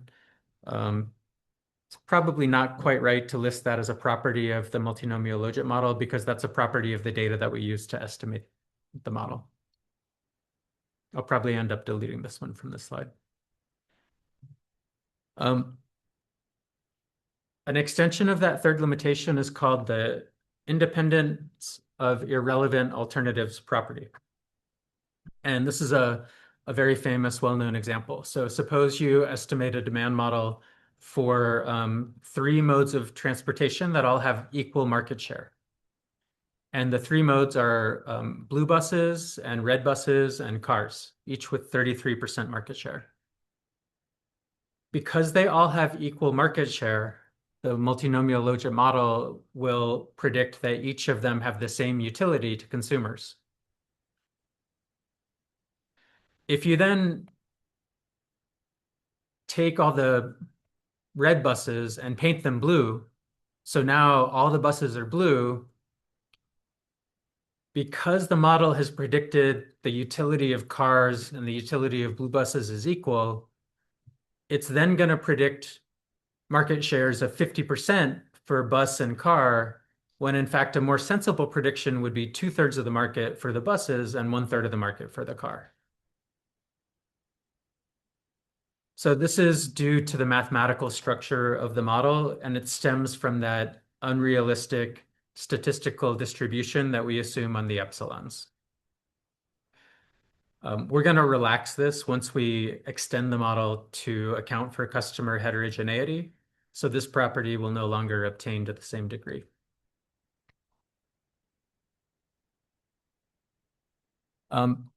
A nice piece of evidence in favor of this model was published about 3 years ago.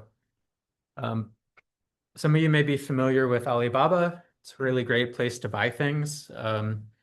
Two of their large retail storefronts in particular are called Taobao and Tmall. And what they were doing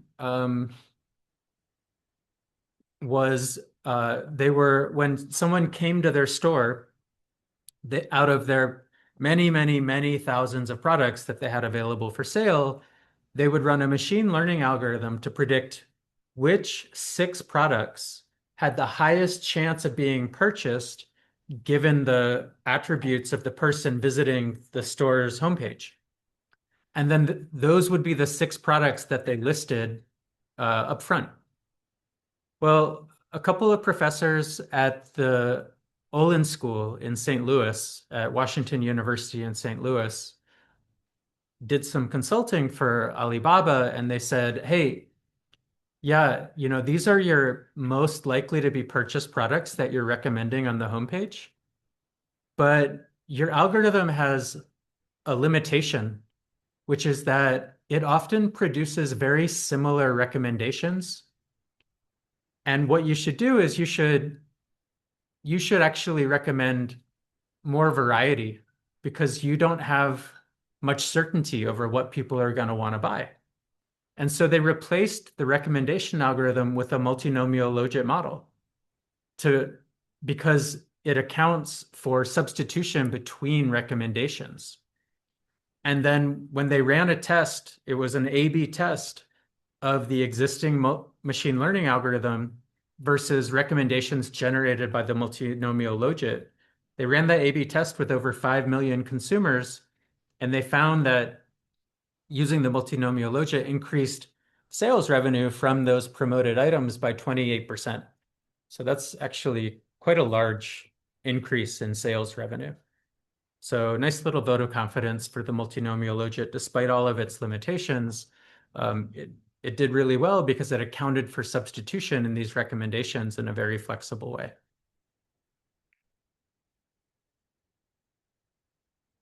Okay. Next up, we're going to talk about price endogeneity. This is the #1 driver of demand modeling gone wrong. It's not actually 35, I think it's 10. I had recently started using Instagram when I first made this deck, and I just tried to jazz up the topic a little bit. This definitely will be on the exam. So remember our friend Philip Wright, who was working at the Tariff Commission 100 years ago, almost? Well, he indicated very clearly in his appendix why you cannot simply use price and quantity data to estimate demand, because demand can change between measurements and supply can also change between measurements.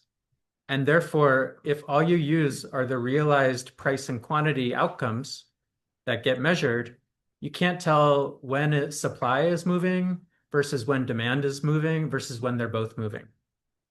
So using the observed data alone is going to give you a correlational relationship without tracing out that causal relationship between the variables. So we've known about this price endogeneity problem for a very long time.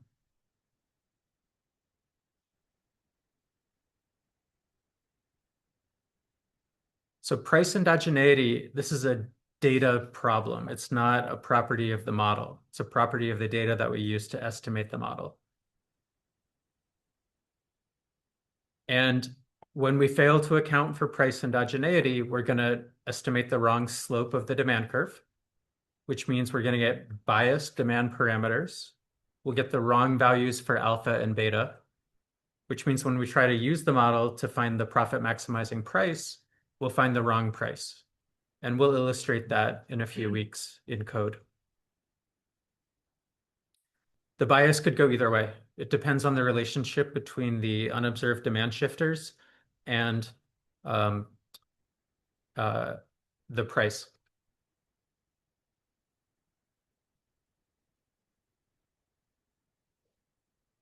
And I think this is a useful topic to consider the complementary strengths of data science and econometrics. Data science is unbelievable compared to what came before it for getting the most possible out of a data set. Econometrics, by contrast, is a science that for a long time has taken really seriously the question of what can we do with this data and what can we not do with this data? In econometrics, you don't only think about the data you have, you also think about the data you don't have and how what you failed to observe or what you don't have available to measure could limit what you could realistically do with the data that you do have.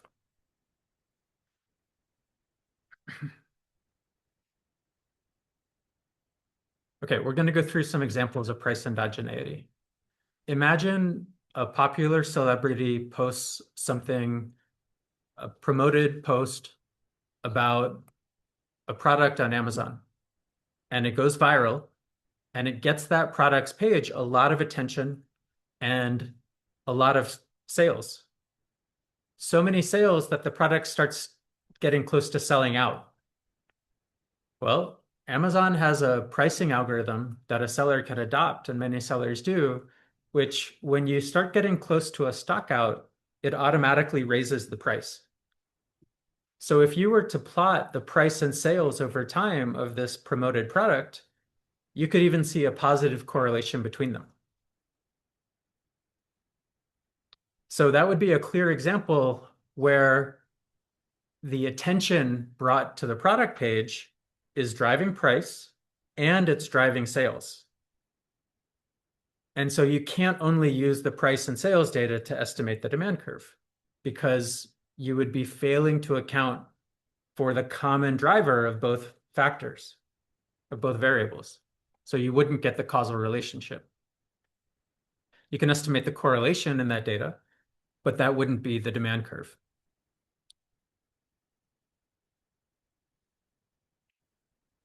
Another example, this is not price endogeneity, this is a different type of endogeneity. If I gave you a data set of where each observation is a child, and the two variables measured in the data set are the size of the child's foot and the child's reading comprehension score, would it surprise you if children with larger feet tended to read better? Why would you not be surprised? With bigger feet are. Exactly. They're going to have a lot more practice and training on reading if they're older, and older kids tend to have larger feet. So you could estimate a very strong predictive relationship between foot size and reading comprehension, but that's a correlation.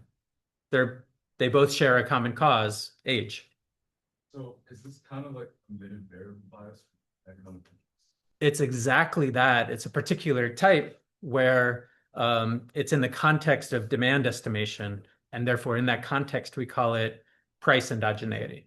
Yeah, so the classic example is going to be any aspect of product quality that correlates with the price. A higher quality product usually going to cost more, and it's going to be demanded more. And so if you don't have perfect measures of product quality, you won't be able to disentangle the causal relationship of price on sales unless you have exogenous price variation.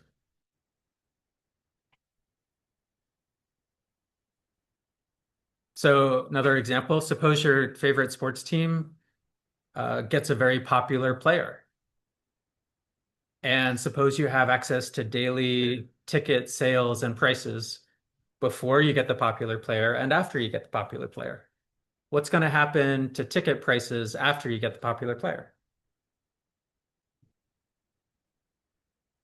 It's going to go up because of the popularity. What's going to happen to sales? Also going to go up. Again, you could estimate a positive correlation between price and sales.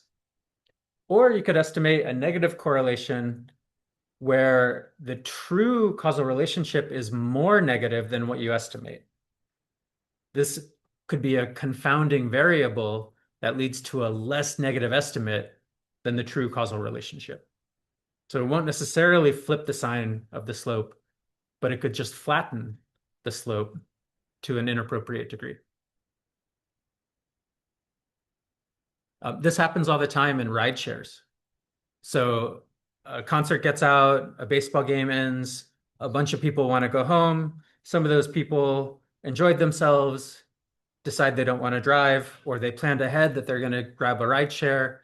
You got a big surge of demand for ride shares all at the same time in a local area. So what does the rideshare platform do?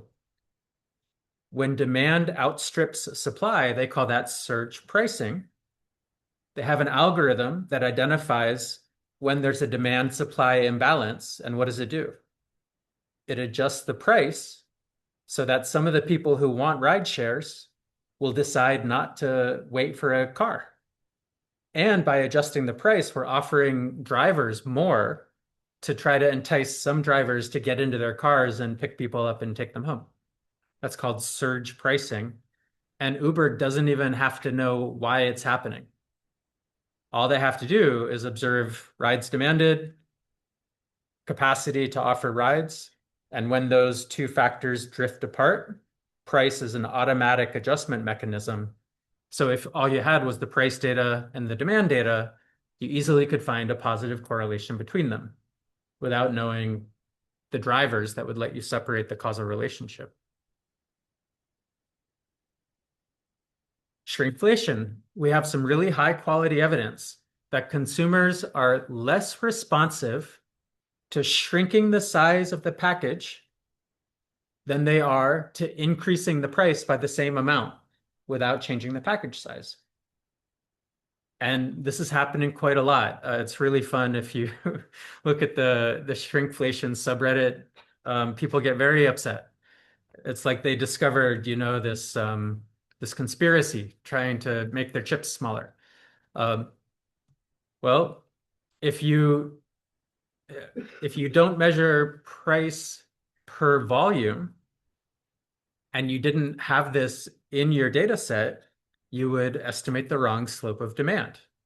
Because if price didn't change, but you see demand dropping because the package is getting smaller, that would make you think that demand was very price sensitive when in fact it's actually volume sensitive.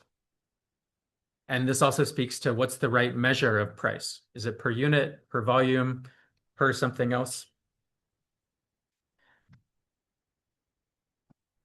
So we have lots and lots of factors that drive both price and quantity demanded. The relationship there is very tight. We don't necessarily have to observe all of them. What we need is something that moves price around without moving quantity demanded. That's what we call exogenous price variation.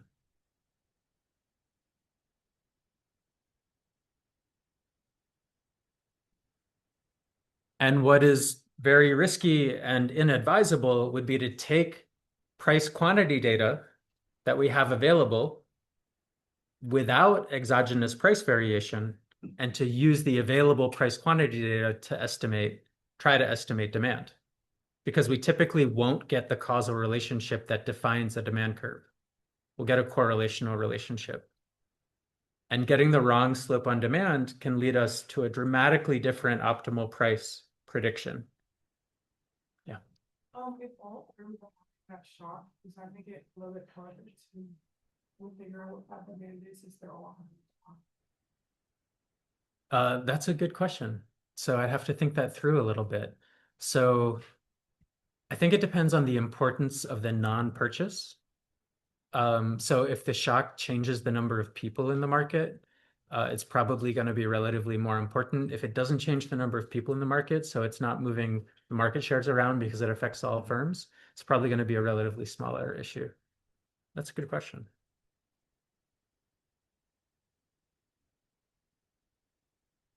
So coming back to omitted variable bias, great question in the back.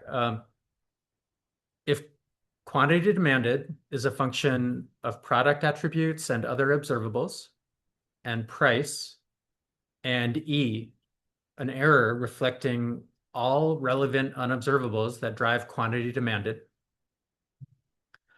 And then we use the data we have to estimate dq dp. That might be a correlational relationship, the tendency of Q and P to covary, holding everything that we see constant.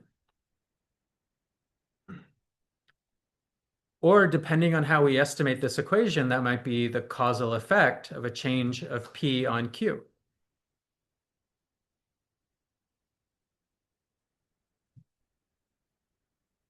The only time that we can interpret dq dp as a causal relationship is if there's no relationship between the price and all of the unobserved drivers of quantity demanded. And that's what we mean when we say exogenous price variation. It means whatever is moving price around is outside the system. It's not related to the unobserved drivers of demand. So when we have that, we can estimate a demand curve.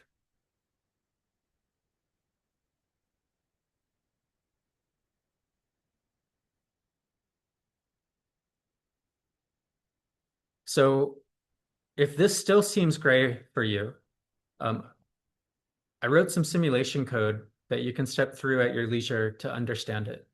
I'm going to describe the code for you at a high level. I'm going to have two companies. They're each going to have correlated cost shocks. And they're going to use their cost shocks to set prices. And then given the prices they set, they're going to face multinomial logit demand functions. And I'm going to compare the demand relationship in two cases. The first case is where company one is just going to use OLS to estimate its own quantity demanded on its own price as a function of its own price and an intercept. And this will be a misspecified model because it will exclude the rival company's price, which will matter because the two firms are selling substitutable goods. And it's going to come to the wrong demand curve. I'll show you in a minute. And then the second scenario is they're going to estimate demand as a function of both companies' prices. So you can download the R code here on slide 39. I'm going to show you the results of the two exercises. When company one doesn't realize that its quantity demanded depends on company two's price, it's going to estimate a correlational effect of its own price on its own demand of negative 0.6. The R square is going to be 0.54. That effect will be highly significant. When it, in comparison, specifies its own demand as a function of its own price and its rival's price, the effect of its price is going to increase to -5. So a vast difference. And the R square is going to be essentially 100%. And let me show you what this looks like graphically. So these are the price quantity data that I used to estimate both of those two OLS functions a minute ago. The misspecified model that neglects the rival's price is shown in red in the dashed line. The correctly specified model is shown in blue. Now, the misspecified model kind of looks like it has a more accurate slope, right? But that's because the data don't show the rival's price. So in the next graph, I'm going to color every data point according to the decile of the rival's price, where the lowest prices will be the most red up here at the top. When the rival is charging very low prices, we're not going to sell much. So our quantity demanded will be low. When the rival's charging very high prices, we're going to sell a lot more. Our quantity demanded will be high.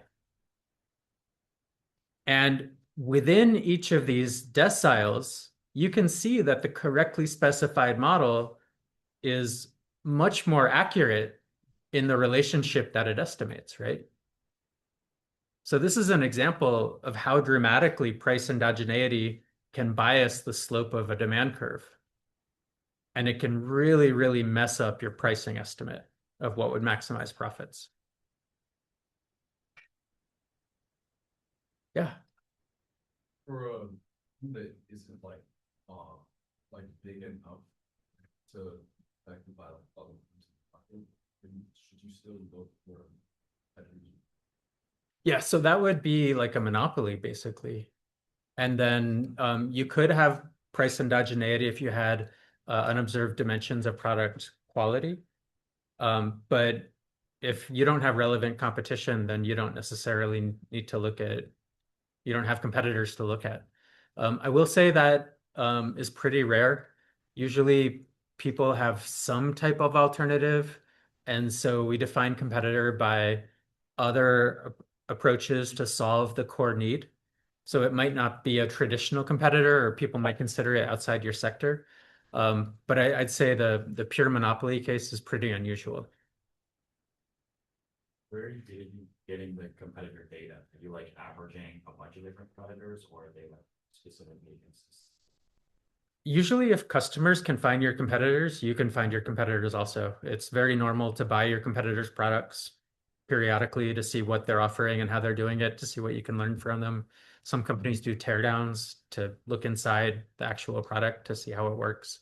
So if customer can find the competitor, you can probably find the competitor. It's pretty easy to track competitors. Very normal activity. It's much easier to understand competitors than to understand customers. Okay. So price experiments are the gold standard. They do have certain drawbacks. They work with demand modeling very, very well. There are other approaches, which I'm just going to name, but we're not going to study in this class. This is more for graduate study. What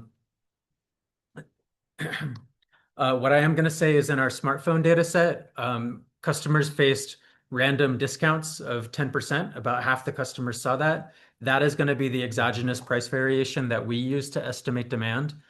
And the main reason I talk about this is so that you don't take our demand estimation toolkit and then misapply it in your next job. So this is a really important issue. And I'm not necessarily going to expect you to be able to solve it in every case, but what I am going to expect is that you understand that without exogenous price variation, we're not going to be able to estimate a demand curve. That's the key thing that I need you to understand. Okay, this week's competition, I'm going to ask you to estimate the multinomial logit with phone dummies and price in each of the 3 cohorts separately, and then to visualize how the price sensitivity parameter has changed across the 3 cohorts. So let's talk about how to do that. And we're going to go into depth. So we need 3 libraries or else our code isn't going to work. We're going to need to set our working directory. I'm going to import the customer data into custat like usual. I'm just going to,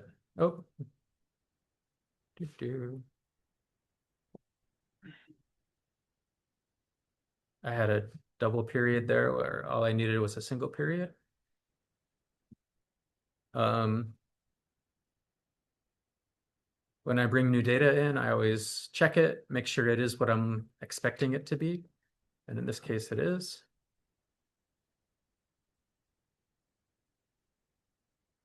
Now,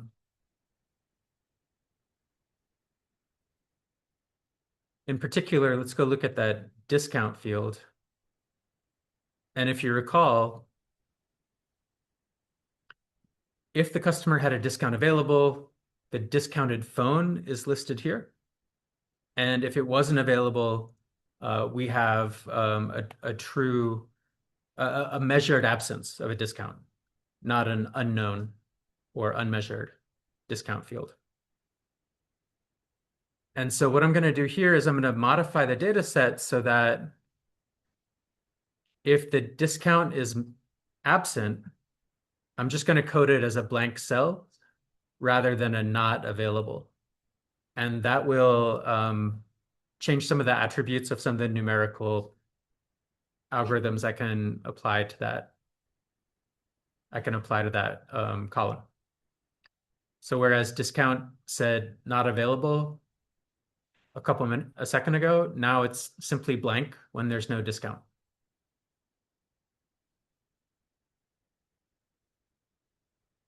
Then we're going to have some randomness because we're going to run k-means, which we will be using when we'll use the output when we estimate heterogeneous demand models in 2 weeks. And we have to do some data wrangling today, so we might as well just do it all at once. So we're going to segment the market, and then we're going to transform the data structure. So this first part is a little bit of review. What I'm going to use to segment the market are the 6 usage variables on how people use their phones. So that's going to go into our sub K, reflecting the argument from last week. The most important variable for segmentation is customer needs. And so this reflects what people use their phones for. And then I'm going to run k-means 10 times within that subset of customer attributes. And I will graph the scree plot. And then I'm going to use the elbow method to choose a number of segments. How many segments do you think we should choose based on this plot?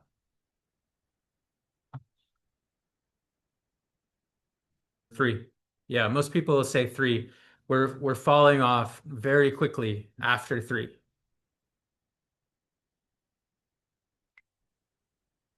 So I'm going to keep the one with 3 segments. I'm going to take the segment assignments back into my customer data set in a new column called cluster. And so when I go look at customer data, let me check.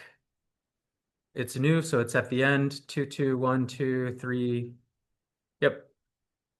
So now every customer is assigned to a segment, and I've augmented my customer data set. And then I'm going to just clean up my workspace, get rid of a couple variables that we aren't going to need. Now I've also got, in the zip file, I've got a data set of phone attributes. I think it's price and screen size for each phone in each year.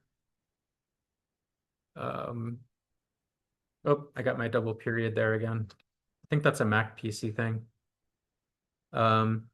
Yeah, so for each phone, for each cohort, I've got a brand, I've got a size category, I've got a price, that's the list price, and I've got a screen size. Okay. So now we're going to use this information. This will be some of the X variables that go into the multinomial logit. And in the multinomial logit, when you look at the choice probability function, I'm scrolling all the way back to pretty early in the deck. When you look at this choice probability function, you see that to calculate the choice probability for each person, for each product, and each occasion, we're going to need the attributes and the price of every product they could have chosen. So we're going to construct the choice probability by dividing through the sum of exponentiated utilities of all products. Now, to make that easy, we're going to go from 3,000 purchase records to 18,000 possibilities. So right now, we have an observation for each customer showing what they bought. But we're going to expand that to reflect not only what they purchased, but also what they could have purchased. So each customer had 6 choices. And that's the main thing that we're doing in this data wrangling step is for each customer, we're going to recreate the choice set that they had available, including the price variation, so that we can accurately reflect the setting in which they made their choice for the model. So the first step is going to take a minute. And basically, what this loop going across the 3,000 customers is going to do is it's going to pull in the attributes of the phones and the prices within that choice occasion that the customer was choosing in. And so I just threw a little progress bar on here as it loops through the 3,000 customers. And what you're going to see is that we're creating information about unchosen alternatives.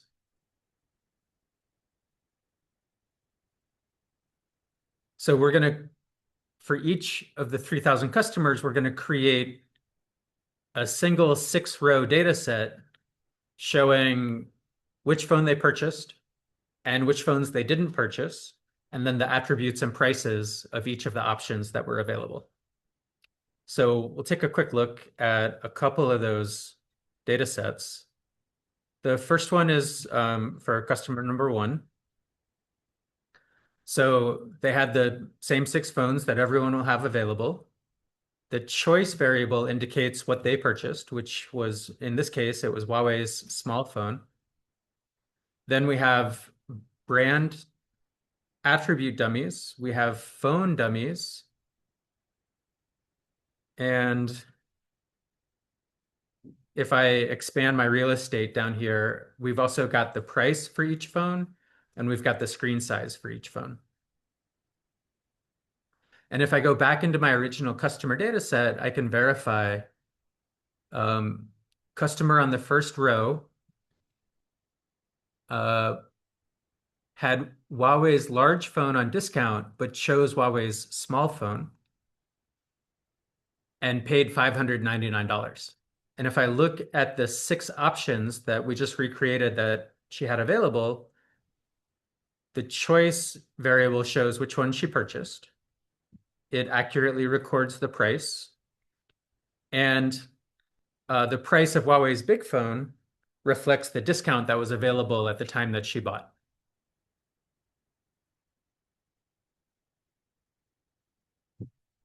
And then if I want to look at another example, I can look at customer number 100, who's on row 100 of our customer data. This person bought Apple's small phone. It looks like Apple's small phone was on deal at the time that they purchased. Let's go check it, because this is an unusual price point. So probably reflects a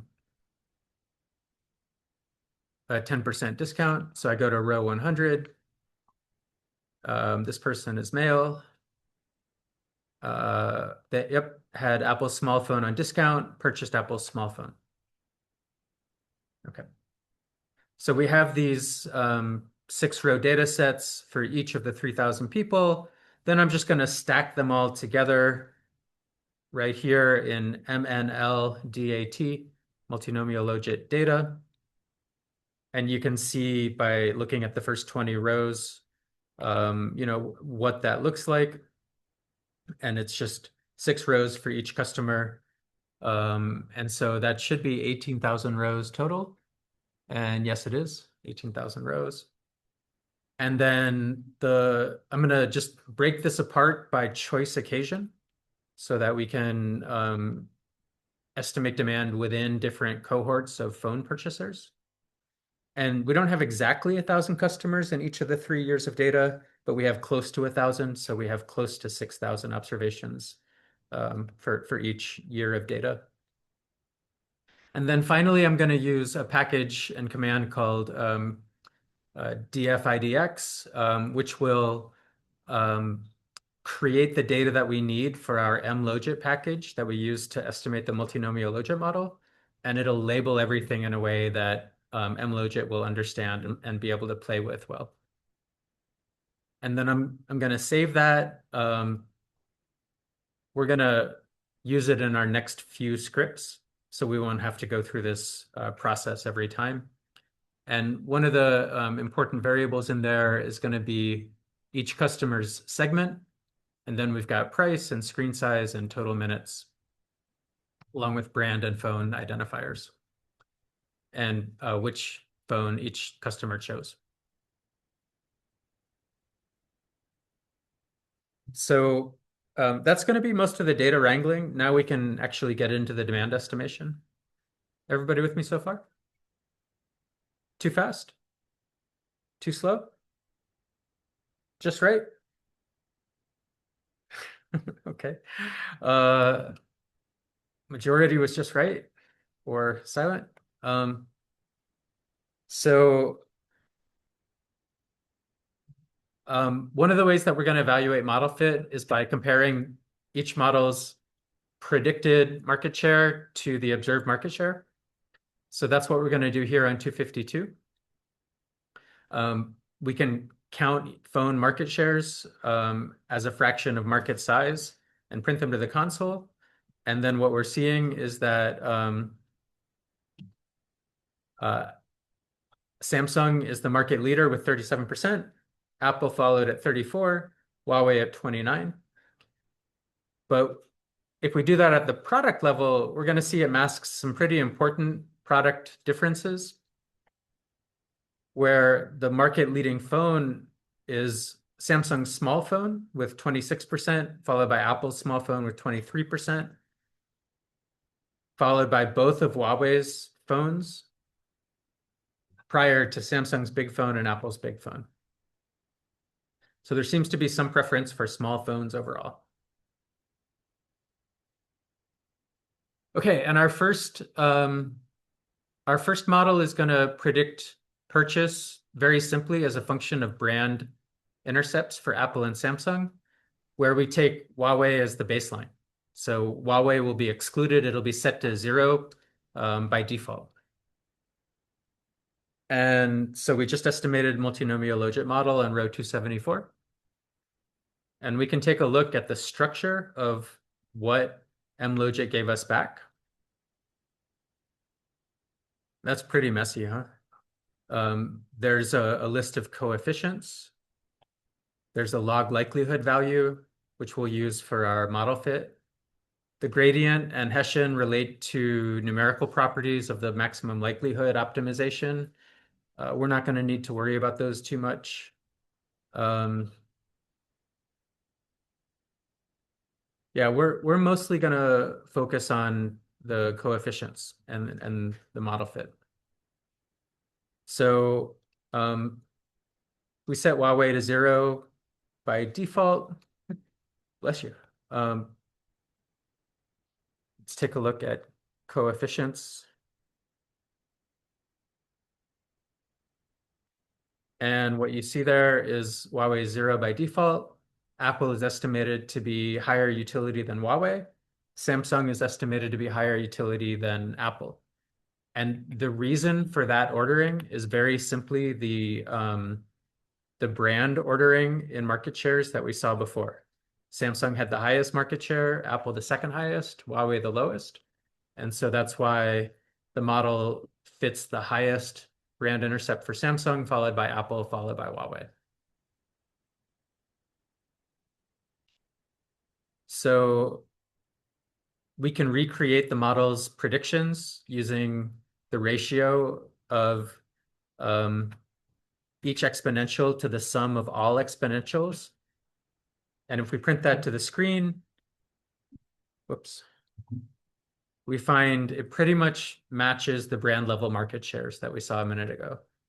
So that's something the multinomial logit is very, very good at doing. It's very good at reproducing the choice probabilities observed in the aggregate data.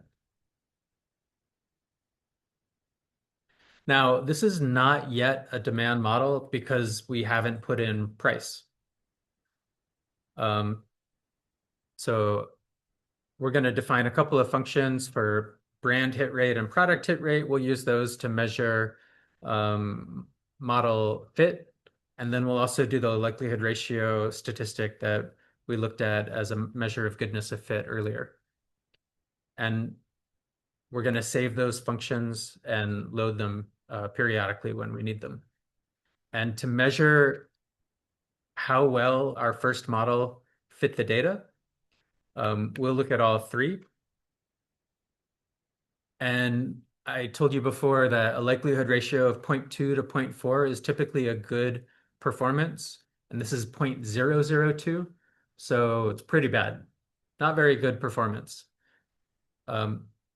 We are correctly predicting the chosen brand 37% of the time. Now, we could randomly guess the chosen brand and we could get it right 33% of the time in expectation, which is the right benchmark for this. So 37% is not a large improvement over 33% that we would get from random guessing. Our product hit rate is a little bit better. Random guessing would get us a 17% product hit rate accuracy, and we're getting 25%. Okay, so that was the simplest version of the multinomial logit we could estimate. So we didn't necessarily expect it to be highly accurate. We're just starting out simple and then complexifying slowly so we can understand the properties of the model and how they change as we add predictors to it. So we're going to estimate 3 more versions of this multinomial logit before we call it a day. So the second one is we're going to keep the brand dummies and we're going to add in the price. So this will be our first actual demand model. And we're doing this for last year's phone sales. So that goes into output 2. And if we summarize the output, what we find is actually a reversal compared to what we saw before. We saw that previously, when we didn't include price, we saw Samsung at the highest brand intercept. But now, once we include price, Apple has the highest brand intercept. And that's because price was an omitted factor that correlates with the brand, which means once you bring that omitted factor into the model, it changes the estimate of the brand effects. And in particular, if you look at the phone data, you can see that Apple phones in last year's sales cost $849 and $999, whereas Samsung phones cost $799 and $899. And so what that means is Apple charges more. So in order to rationalize Apple's relatively large market share, the model has to pick a beta for Apple, which is larger than Samsung, or else it can't predict, it can't match that high market share for Apple. So that's why the brand estimates flipped between Apple and Samsung between Model 1 and Model 2.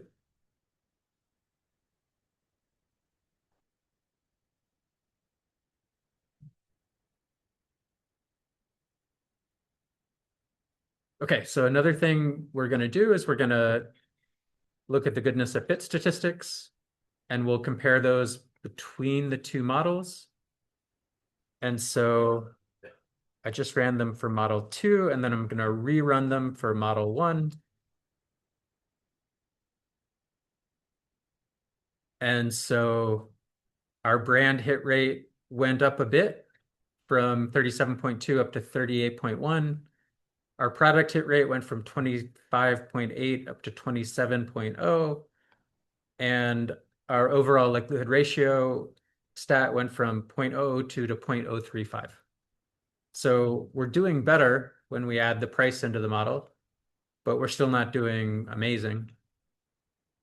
So the next thing we're going to do is we're going to enrich the model a bit more. And our enrichment is going to incorporate the screen size. Because up until now, we haven't had any product level attributes. We've only had brand level attributes and price. So now, once the model has screen size information, it can distinguish between phones within a brand. And that'll help to explain why some phones have a higher price and a lower share, and other phones have a lower price and a higher share. And so after we estimate that version of the multinomial logit model, we're going to see Apple's lead over Samsung in terms of brand estimate. It increases even more. We're going to see screen sizes not significantly different from 0. And our price estimate, how does that compare to before? So our previous price estimate was minus 0.0059. And now our price estimate is minus 0.0064. So that's a relative change in the slope of the demand curve by about 10%. So not an enormous change, but a shift. So even though screen size itself does not significantly increase demand, its inclusion in the model is enough to change the slope of the demand curve that we estimate.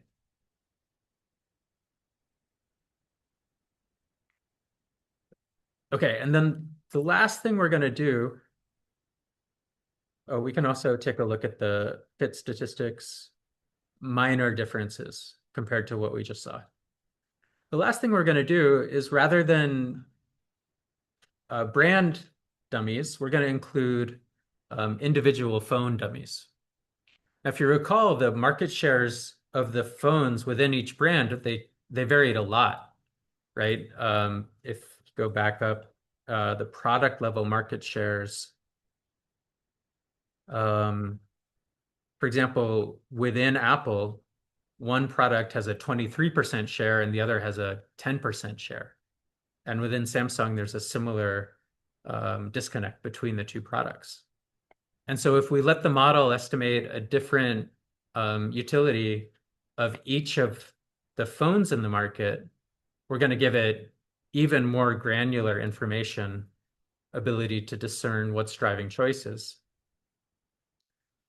And now our price responsiveness parameter became even more negative, right? Before it was, where was it? Negative 0.0059, and then it became negative 0.0064, and now it's negative 0.0069. So, yeah, quite a bit more elastic demand curve in this last version than in the prior versions. And we can take a look at our fit statistics, and they're a bit better, but not major improvements.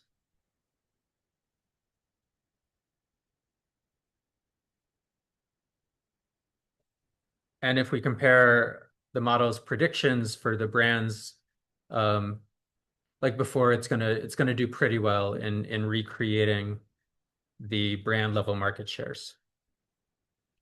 And if we do it at the product level, the model is going to, again, do very well at recreating the product level market shares now that it has product level predictors.